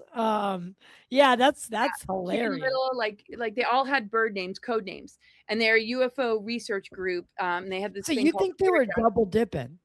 So they're playing the disclosure angle in order to leverage relationship. Sorry, say that again. So they're because I've long had suspicions of specifically guys like Hal Puthoff, who are seemingly, they're double dipping, right? They'll appear wherever the money is, right? Wherever there's a program, a Bigelow to angel fund, Bigelow, yeah, right? And then TTSA, they show up there. Anytime there's money to be, to be had on some of these and then, but they're also the same guys that are doing interviews on Age of Disclosure and really shaping modern UFO disclosure, the narrative at least, that they're trying to push, this national security angle, and how, we need to live in constant fear of this, alien overlord that is going to come. But, they're double dipping, it looks like. So they've got 1 foot in the black programs and then 1 foot in the disclosure community, and they're pretending like, 1 foot, one hand doesn't feed the other. Exactly, totally. And they did not expect me to be so adamant about not going along with it. They really thought they had me, and they weren't really prepared for it. And because you're such an easy sell on the circuit. What's that? You're an easy sell on the UFO lecture circuit, right? You're an easy sell on podcasts because you're the great granddaughter of Eisenhower, the military industrial complex. Like you're almost ingrained in UFO lore to a degree. So your name carries, your bloodline carries that weight with it. And of course they want to capture someone like you. Yeah, no, totally. And that's, that's like with a lot of individuals coming in, when they see what you're here to do, they will do everything they can to capture it, to own it, to destroy it, to eradicate it. And Very let me often they don't guess. want to eradicate it, they want to use it. Or they know what's at stake if they, do take you out. They want you to take yourself out. They want to set up so many engineered scenarios to where you break down and you lose it, you go crazy, you give up, you blame yourself. And this is the thing that somebody helped me to understand. All Financial these events, ruin. everything, relationships, targeting relationships, putting plants in your path to really trip you up, to, really, and they'll target you within your own families. And there's many tactics and ways. There's no Illuminati, SRA, or mind control that ever happened in When our you family growing up. This was all like from outside that was literally trying to derail me. And I I was derailed again and again and again. And I just pulled myself back.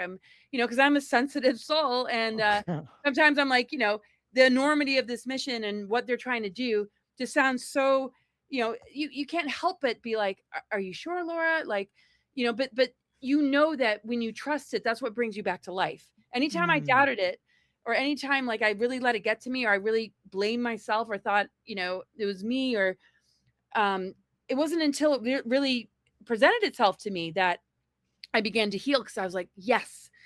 Um, I don't know. I mean, it's it just a lot. felt it, I still have a lot of healing to do. I think I honestly, I truly think that, and I'm sure that people have tried to call you crazy, or, because you probably wouldn't play the disclosure narrative game. Of course. And then they call you kooky, and Oh yeah. they I mean, blacklist you. And oh yeah. Well, Dan Cooper, the one that shared about a lot of the stuff that I brought up about 1952 and Truman administration surrendering us to the. is he still alive? Oh yeah, we talk all the time. We're I gonna would do another love to show. talk to that Yeah, guy. yeah. It'd be great. We're really good together, or you can have him alone. It's just I would really, love to do that. Yeah. yeah. I'll bring both of you I can, here. yeah. And from there, I mean, I'm sure he'd be open to, continuing a conversation. I don't have to be there, of course.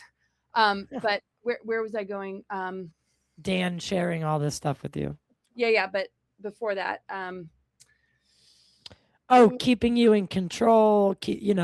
Um, yeah, Dan. just engineering, events. He said they spend billions of dollars, trillion.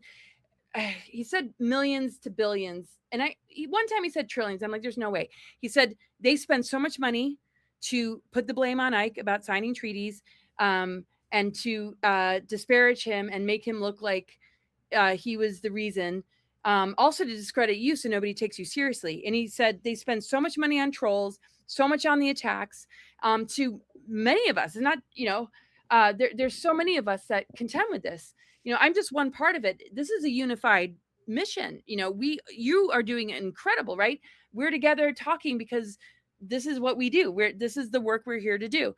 We all have our different functions and Right. positions that we've been placed in, and ways to reach the public, to get to the bottom of this. And he just talked about how much they spend, how many people they pay. So a lot of these characters have been lured by the money, like, or Of traumatized, course. abused, and mind controlled into compliancy, or You know consent. how easy it is to get someone to give up information when you fly them.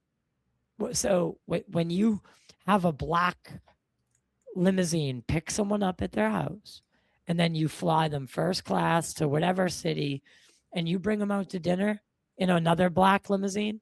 Doesn't have to be black, but you know what I mean. You know how many people will just spill because Yeah, because I don't get that. It's just so weird. it's crazy. I know. I mean, it's But just none of that ever appealed to me. Riches and fame, like it's well, for a people. different person, I guess. I don't know. Like, Well, it's because you've begun that ascension process, and materialism has stopped. It's for them, it's everything. For you, it's but a consequence of the world that we live in. right? And you know, of course you have a computer, you have a thing, you know, these things are useful, but they are a circumstance of the reality we live in. You know, you wouldn't be on it if it wasn't, you know, the only way to do this podcast and connect with people. Like it's a necessary evil to some degree. But what I fear is things like, you know, before the phone, people, I mean, they barely let you use a fucking calculator in school when I was there, right? During math tests. Now, and then, you know, how many people's phone numbers I would have memorized and how people got around direction wise. Now, no one can remember a phone number. No one knows, and no one retains any information because you have the phone in your hand, and it's getting worse with AI. You barely have to remember anything. Oh, I know. And it's just people write thesis papers, and you don't even need a university. I mean, do you know how many people on YouTube I click onto a video because it looks interesting, and everything from the thumbnail to the title to the script to the basic bitch visual effects that are 15 seconds long, because that's, you know, the limit of AI video, and it's just that repeated over again. It's just AI slop. People have literally given up. They've given up. And it's creating a hive mind. It's very, and I probably sound ludicrously crazy right now, but look around, guys. The world is not the same. It scares me. Laura, have you ever seen a UFO or non-human intelligence with your own eyes?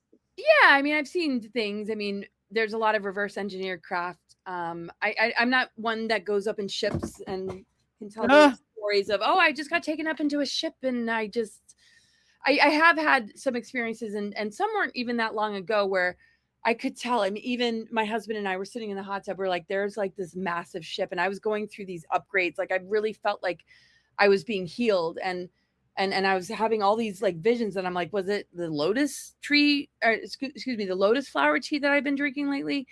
Because it's like I was seeing things that I couldn't even freaking believe. And so I'm sitting there trying to record it. And people are probably like, are you sure you're on mushrooms or some kind of drug? And I was. And you know, I've had interesting experiences on those things, but me too. I'm sitting here recording, right? And I wake up, I'm like, I can't wait to show people, right?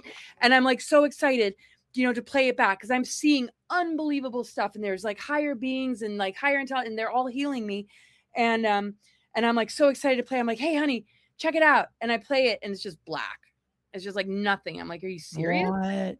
It was just black. And there was like this little, like you could just see, and I'm like, okay, I know that happened. I mean, it was the most real thing. And I felt myself being adjusted. I felt it in my nervous system. I felt it all over my body. And yeah, and I wish they would come back because I'm feeling a little bit like, wow. But when I was younger, I was having dreams, and I was being prepared. I was having dreams, and I was seeing these luminous beings, and they had me look through this viewfinder at timelines, and they were showing me the difference between the engineered one and the organic one. And they said, the future is going to be so beautiful. You know, if you just trust yourself and believe in yourself, do not let them take you into, you know, whatever. And that was, you know, pretty much the message. Balthor, I've always felt a strong connection with, and the Guardians, and Lisa Renee, who is, you know, a major guardian force on the planet. But it's mostly been very earthbound for me, going into underworlds, like doing a lot of grid work, but not just sitting there and meditating on, you know, a grid site, but literally going into the trenches of major, deep underworlds. Because, you know, it's connected to the Stargates, it's connected to the Mothers of Darkness and the reversal energies. Like, and it's in my book, and I tried to make sense out of it. And I wasn't sitting there when I was going through it like, oh, I'm just going through the underworld to, you know, correct these inversions. But I knew that was what I was doing. And I journaled it, and I wrote about it, and I understood it in a way that I was able to, you know, express in a very archetypal sort of mythological way, and that we're all doing it, whether we realize it or not. We are creating corrections all the time. Every time we collapse a programming, every time we walk through inversion in order to release its grip on us and the way it makes us feel, and we bring it back into sovereignty and authenticity, we're doing way more than we can imagine. We're not just here just like like we're all very multidimensional. So I knew like I'm doing it, but everybody's doing it. Sometimes we just don't realize what we're doing. So Right. it became my mission to be coherent and aware of it enough to remind people, like, when you're going through that crisis, when you're going through that dark night of the soul, don't, forget the healing work that it's bringing to the planet. We very often fall into self-judgment, or, I'm failing, or this and that. We don't realize like how much we're dismantling when something doesn't work out the way we hoped, or we have to let go of an attachment, or we have to lose something, to really fall back on ourselves and find that internal light, to find that a greater depth within ourselves. I don't know. It's too complicated to, I don't know. It's really a lot of what my book is about, which is not, it has no bit of AI that helped me write it. So I'll just kind of stop there. But yeah, underworld journeys. I mean, the Venus transits. Well, when you, yeah, well, we'll wrap up. I know you got a limited time, so one last question before I would like, again, I told you I'd love to have you back on. cool. I really like these kind of discussions where I kind of get to riff with somebody who's You're on. awesome. Oh my gosh. I Yeah. hope your audience isn't like, she talks so, I mean, they can say whatever. I like I said, I I feel just like got you've back from grown launch past the and caring. I don't care. I just I know sometimes I gotta slow it down, and but yeah, what's your last question? If your great grandfather was here today, and he was able to give a speech, what do you think some of his main topics would be, preaching, again, to this world that may be unrecognizable? And I feel like, because he tried to divert it and at least warn us, but maybe we didn't heed the warning. I think he would emphasize a lot more the knowledgeable and aware citizenry. Beware of this military industrial complex, but be aware of your importance. It's not just being aware of the deep state, the dark agendas, the infrastructure, the the greater powers. And this is why him and I have an agreement, because this is what I'm coming in to remind people of. And he's been with me since I was a child. He appeared to me when I was a kid, and I'm like, okay, like, and I'm like figuring out like, oh my God, I'm like, was born into this family, and now I'm seeing like He appeared to you as a oh yeah, I mean, he's been working with me, and every time I would work with like a clairvoyant, or I went to this clairvoyant institute by accident. Well, there's no accidents, but synchronistically, I stumbled upon it when I was in California. I wanted to go to an herbal school. The minute I walked in the door, they didn't know me, my name. I wasn't even carrying the name at the time. They said Eisenhower just walked in the room. And I went up to them after. Yeah, and I'm like, I'm related to him. He goes, oh yeah, he walked in right behind you. Right with you. Yeah, and I just did it at a conference, and a lot of the psychics that were at the conference were like, he was standing right behind you, and they were in tears. So I know what he would say, because it's a lot of what I'm saying, because he helps me. And it's coming from both of us. It's not like I'm channeling him. It's just we both are in alignment with this message, is that it's about us. It's about remembering who we are. That the most important thing is that we don't get hijacked. The warning about the military industrial complex is so we don't lose ourselves to it, and how it disguises itself through the programmings in these different institutions that we participate in. But we don't see it as a programming. It disguises itself as being helpful, being supportive. If we want to become a participant in the field, or we become a patient, or a student, or we become the teacher or the doctor, like, we have to remember ourselves. We have to challenge it. We have to upgrade it. We have to take it to the next level. The biggest loss in our experience is when children are raised to forget who they are, to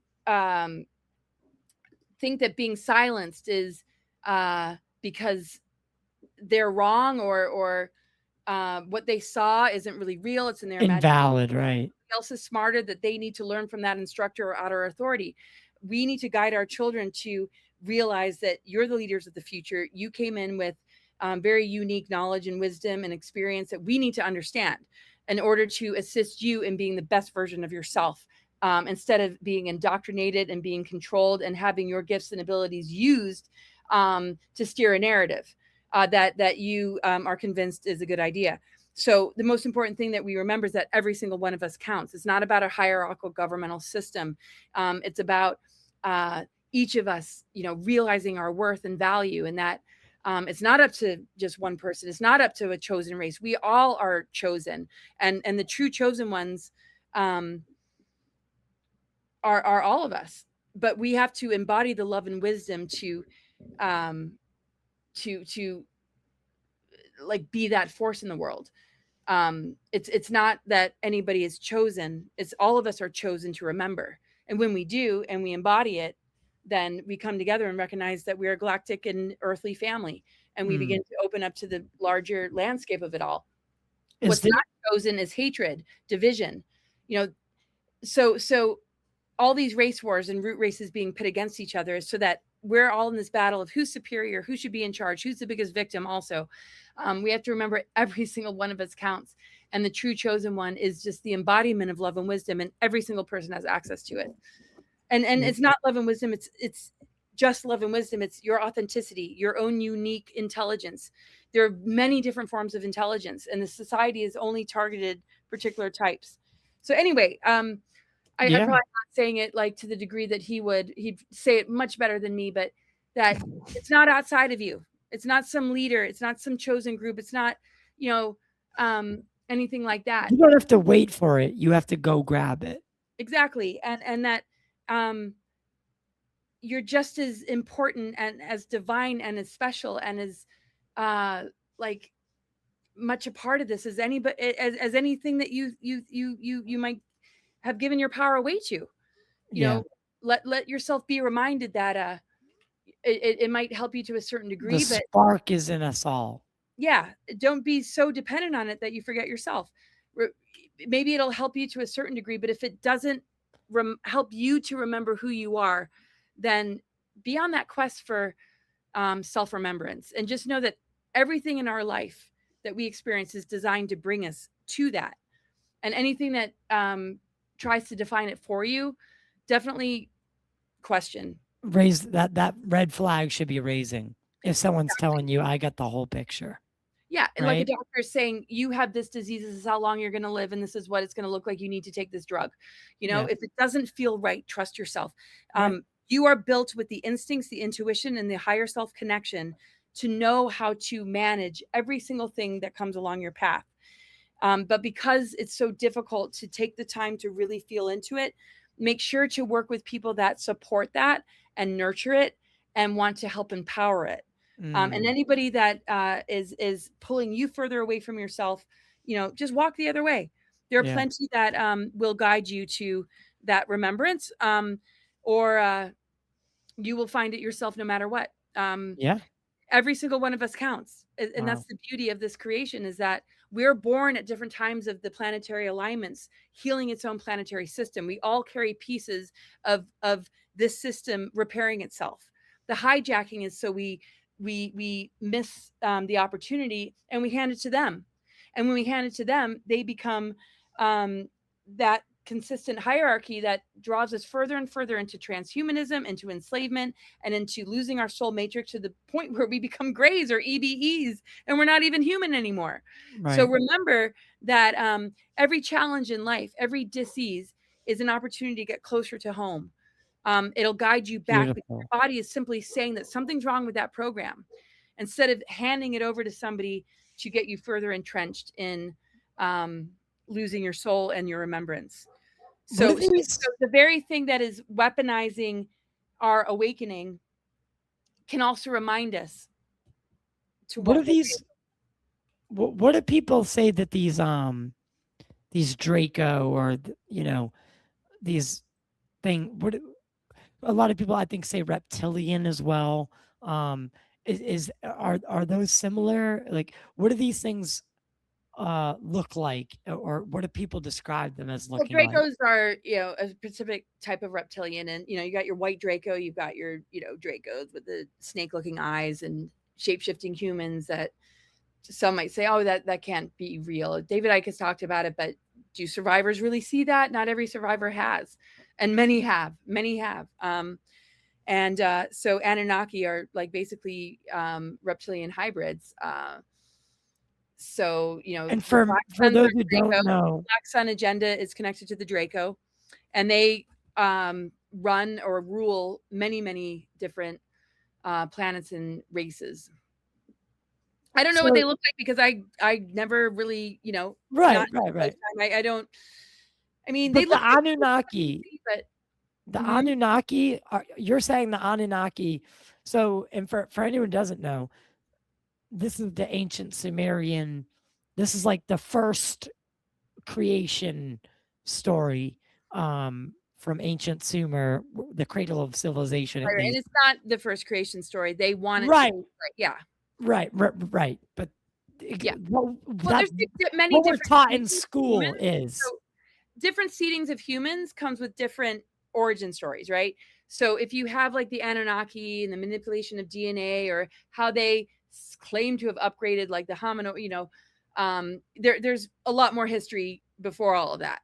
right. Pre-fall consciousness is very different than post-fall, where the federations began to form, and so on and on. I mean, they all have their own mythologies, their own kind of creation stories, but Tiamat and before Tiamat and pre-fall consciousness and like the Pleroma, the Aeons, Lyra, and how it stepped into the Orion Wars when the Anunnaki were created to actually target those that were going to remain in embodied Oh form. shit. Not every faction is like that, but you're dealing with the Luciferian, you're dealing with the Enki Enlil, you're dealing with Enki said that yeah, and earlier. Yeah. everybody's like either on Enki side or Enlil side, and it's like, come on, Right. go pre-fall, go to the Christ Sophia, go to the original blueprint.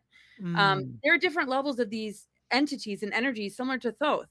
The Emerald Tablets, how yeah. those got, and then Aleister Crowley comes on board with the whole Thoth energy. And it's not to say that everything about Thoth is or Thoth or however you say it, not everybody says it the same, is Yeah. all negative. But when you step down into lower density and when the Emerald Covenant, Emerald Order, and all that, formed an alliance with the Anunnaki, then all of a sudden, ooh, we're dealing with a completely different picture.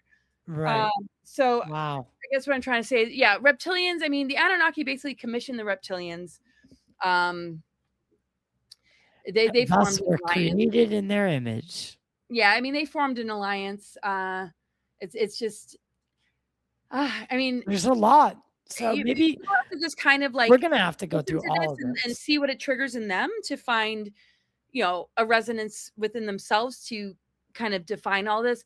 There's a lot of resources that I have that explain it, but is that 100% truth? I mean, I'm getting as close to it as I can with the people that have reminded me of what exists in my soul memory. But there's so much that doesn't resonate that has caused me to get to the bottom of things. Like a lot of people say Tiamat and Maldek are the same. No, no, that never resonated. So I keep seeking, right? The Mm. gratitude to your great grandfather sign. Okay, maybe, but nope. Something tells me to keep seeking, keep seeking. So I might not, Did you these are big questions to be able to answer and sort of articulate. It used to be a lot easier because I did presentations on it, but my presentations have shifted gears. But well, let me ask you something like one last thing, because I think it is important and I forgot to ask it.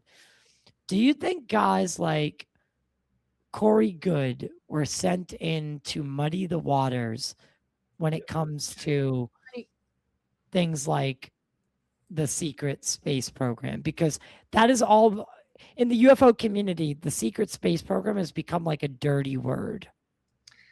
yeah, I mean, the whole copywriting something like the secret space program, or Yeah, SSP, and big words that a lot of people have experienced.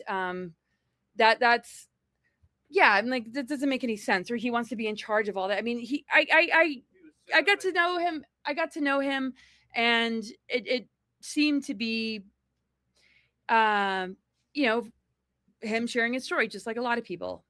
And then it just started to get, really weird and very much about going after everybody or making agreements with people and then suing them. It's like I wasn't enough in the inner circle to know exactly how all that happened. Was he sent specifically, or was he infiltrated along the way? Was he replaced? Was he cloned? I mean, there are so many possibilities, but what matters most is seeing like, all right, there's something really wrong here. Do we cast him nothing but hatred and negative energy, or do we pray for his higher self or his I healing, agree. right? Because I think, like I think certain people were sent there are plants, but I feel that certain people were legit, might have gotten addicted to the power, might not have gotten addicted to the power. They just got infiltrated, they got abducted, they got attacked, they got implanted, they got reprogrammed in a ritual. I mean, the scenarios are endless. The scenarios are endless. I never got to know him well enough. All I Fair know is enough. that his work began to get very compromised and destructive as far as the way people felt very attacked, and then him kind of playing the victim. Yeah. That's their experience. Him and I,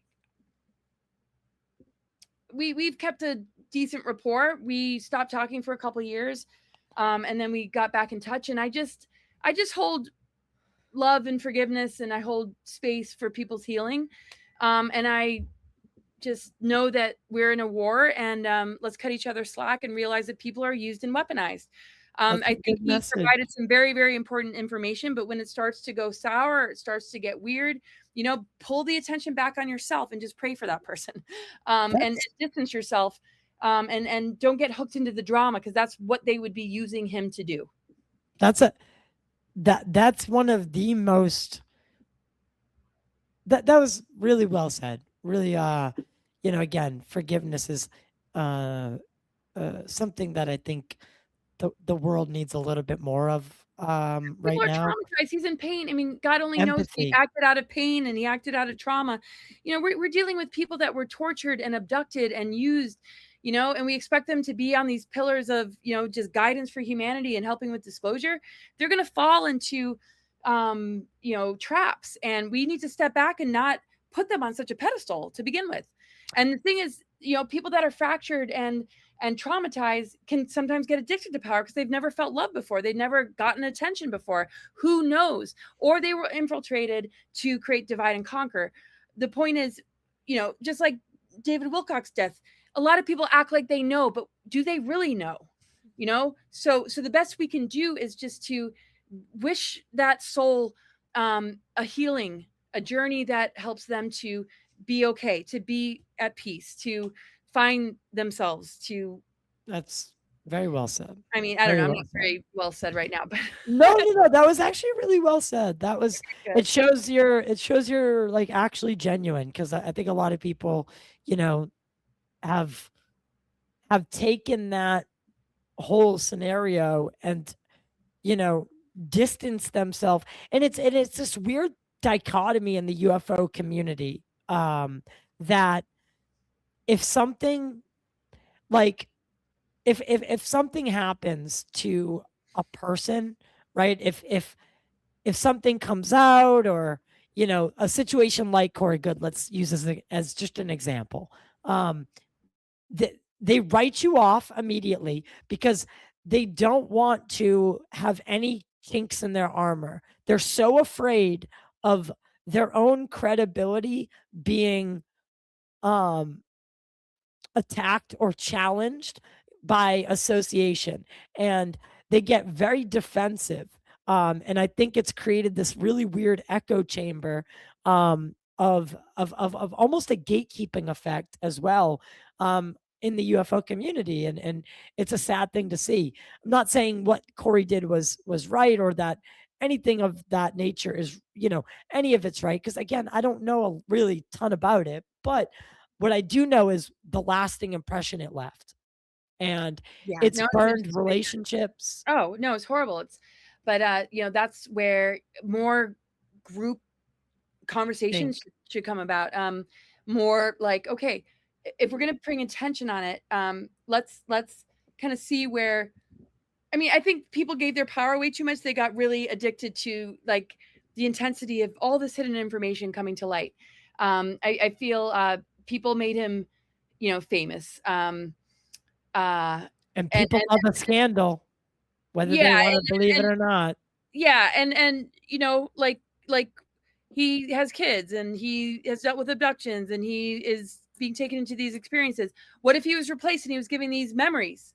And then they could easily flip a switch and say, well, say it never happened, or just keep suing people. I mean, you know, why don't we take the bits that we can confirm because of other testimonies, because of galactic researchers, because of experiencers, because of people like Lisa Renee, to help us to figure this out, and then to see, oh, okay, more than likely this is what's happening. How can we help him? Instead of being like, my life is ruined because he might not be for real, or he's, going after people. Well, who is he going after? He's going after, Gaia. And what did they do? Uh, because a lot of people besides Gaia is very, very, I find it almost, I mean, I don't even know. I don't, maybe I shouldn't even I'm say not anything. even wording this correctly. I'm just saying he went after a lot of people that I really care about and like. And that's when I stepped away and I said, Corey, what are you doing? If we're waking up from 3D stuff, why are you working through the 3D to get some kind of justice because of your story, because you want to copyright things? It's like, it all was a mess. And it seemed like he was being used as a vessel for a dark agenda to express itself through to, and that's where I really felt like, and I really wanted this. Let's all come together. Let's become more of a team. Let's have more discussion where we appeal to him and say, yo, let's make this public, like a public forum, where everybody has a voice and we pass the talking stick. What is going on here? In order for us to understand how he's being played and used and how it's impacting people. Can we figure this out amongst ourselves and keep the courts out of it? At least try. At least could we try? But I ended up getting like pulled into David's resignation letter, and I, and I was being like messed with, and I said, I'm not going to have anything to do with it. And unfortunately, a post that I did was left up for long enough for Reddit to take it. And then I was getting spin it. Stuff. Yeah, because I was being convinced like it's Luciferian, it's harming, all these employees because of the gem drops. And Corey and Patty were saying, you got to post this. And oh, it's such a long story. So instead of we don't have to get into it. Things, then I was just thrown into the mix of being part of the problem. And it's just devastating. So I don't want to be a victim to it, but I know my heart was in the right place. And I was like panicked that people were literally being harmed. Was that made up? I mean, the thing is, I wish I had the time to be an investigative researcher detective. That would be my career if I wasn't doing what I'm doing. Because I get into all that kind of stuff. Right. I just don't have enough time in the day to be able to solve these things. So how can we mitigate the damage? Unfortunately, if David's resignation letter was legit, then that needed to be called out. If it's not legit, then what do they have to hide? What do they have to worry about? People accuse me of stuff all the time. The reason it doesn't bother me is because it's not true. Truth doesn't need believers and followers. It's like, I'm solid. It's like, take it or just the truth. Right? So if they get all bent out of the shape because of what was in that letter, if it's not true, then just shine your truth and show your true self and don't even worry about it. The fact that it erupted in all this, maybe it was true. I don't know. Right. Well, all I'm saying is truth is solid. It doesn't need followers and believers. When things spiral into so much chaoticness and so much dysfunction and so much war, then maybe both sides have something to hide. I don't know. It's just truth is a beacon that corrects, that brings people together, that is all about love. And that's where I stand. And if people can't see that, that's not. And division and division and infighting is indicative of like psychological operation against you. But if you stand in love and you stand in your truth, what do you possibly have to hide? You will be a force of correction, of healing, of reconciliation, of airing out whatever for people to see so they know who you truly are, and you shouldn't be afraid of it. No matter what you're accused of, no matter what the fallout is, no matter who's being targeted. That's what wins in the end. That's why the deep state is crumbling, because they cannot show that all that the victims are saying isn't true. They know it's true. So whatever's happening in the disclosure community, what is going to rise out of it like a phoenix are the true truthers. And it's not truth because we have every piece of information correct. It's truth because we're authentic. It's truth because we're in integrity, because that is the truth of God, because God is love, God is truth. So, we're doing our best with the information, but the truth is, the true essence of it is that we will self-correct, we will forgive, we will live in integrity, and we'll do our best to walk through this war and this battle and rise above and heal all fractures, wounds, targeting, and falling into pits, and being vulnerable. We have each other's back. We're a team. I feel that with you. I feel that with a lot of people. And whatever cannot step up to the plate will fall away. And whatever falls away, there's still a seed of that soul that can emerge out of it. What falls away is the programming, the false personas, the agendas that people are running through false personas. That is what will crumble. But that soul still has a chance to rise and say, oh my gosh, I was being used. I don't even remember any of that. That wasn't me. Okay, we love you. Come home. Like, right. You. That's a good message. You got to be here for the children, because they're victims, but they become handlers. They become perpetrators in the Illuminati, right? So God only knows. A lot of that is also in the secret space programs. So we need to help rescue those souls by understanding what they're up against. Yes, they target us. They weaponize them to target us. Let's not be victims to them. Let's understand what they're dealing with and help those souls return home and clean up the wreckage of whatever books were written that, or whatever beliefs we held, whatever support we thought we should have for them, and maybe that we were wronged. All right, well, the whole system is waking up to the careers that they had and the people that they trusted that were the deceivers this whole time. It's hit the disclosure community too. This is the thing with humanity right now. We have to rehabilitate. People are crushed by how they invested in something that ended up deceiving them. This is across the board. The whole of humanity is facing this right now. So let's come together and heal this and be like, okay, I was duped. Okay, I was hurt. Okay, I was used. Okay, I was targeted. All right, now let's heal. And move on. And move on, because we've all been hit to a certain degree, and if it wasn't that, it was lovers, partners, parents. Yeah. I mean, so, none of us are unscathed. No, you're exactly right. And this has been so amazing. We definitely went over time as well. So where can people continue to find your work, your book? I'll put all in the description below for the video and the podcast as well. But where can people continue to hear your voice? Well, thank you so much. And I don't know if you need to edit anything out, because I know there's just a lot of run-ons with me and just, no. But anyway, whatever you choose to, keep. My website's cosmicgaia.org.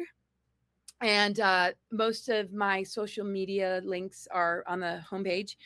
And my book is Awakening the Truth Frequency. You can find that on Amazon, but probably better, cccpublishing.com. That's cccpublishing.com. That goes directly to Brad Olson's website, who's my publisher. You'll see a bunch of other really good books there. And I'm on YouTube, Laura Eisenhower. Find me on social media. Substack's a really great place to find my articles. I really get into these subjects. So if you're like, oh my God, that was like talking too fast, way over my head, you can really take your time with the things that I've written. And also, of course, if you find my book. And I do a lot of events and retreats. And I do astrological readings, and I work with helping you to move out of inversions and the weaponization of it all to really embody the highest potential of I love that, who you are, and just help you work through whatever to get there. But you're doing the work. I'm just reminding you of yourself. So. Of course. And yeah, you are tremendous. I don't think I'm gonna have to cut too much at all. I like these raw kind of back and forth discussions. Every once in a while, it's like it reminds me, that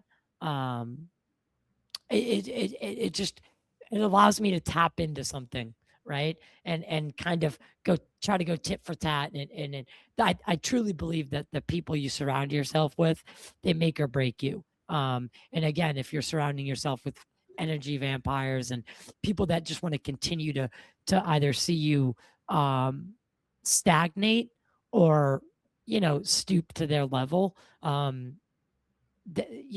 not going to excel. But if you're surrounding yourself with people that are constantly challenging you to be the better and best version of yourself, then you're going to succeed. And it's just simple, right? So you are a great version of that, Laura.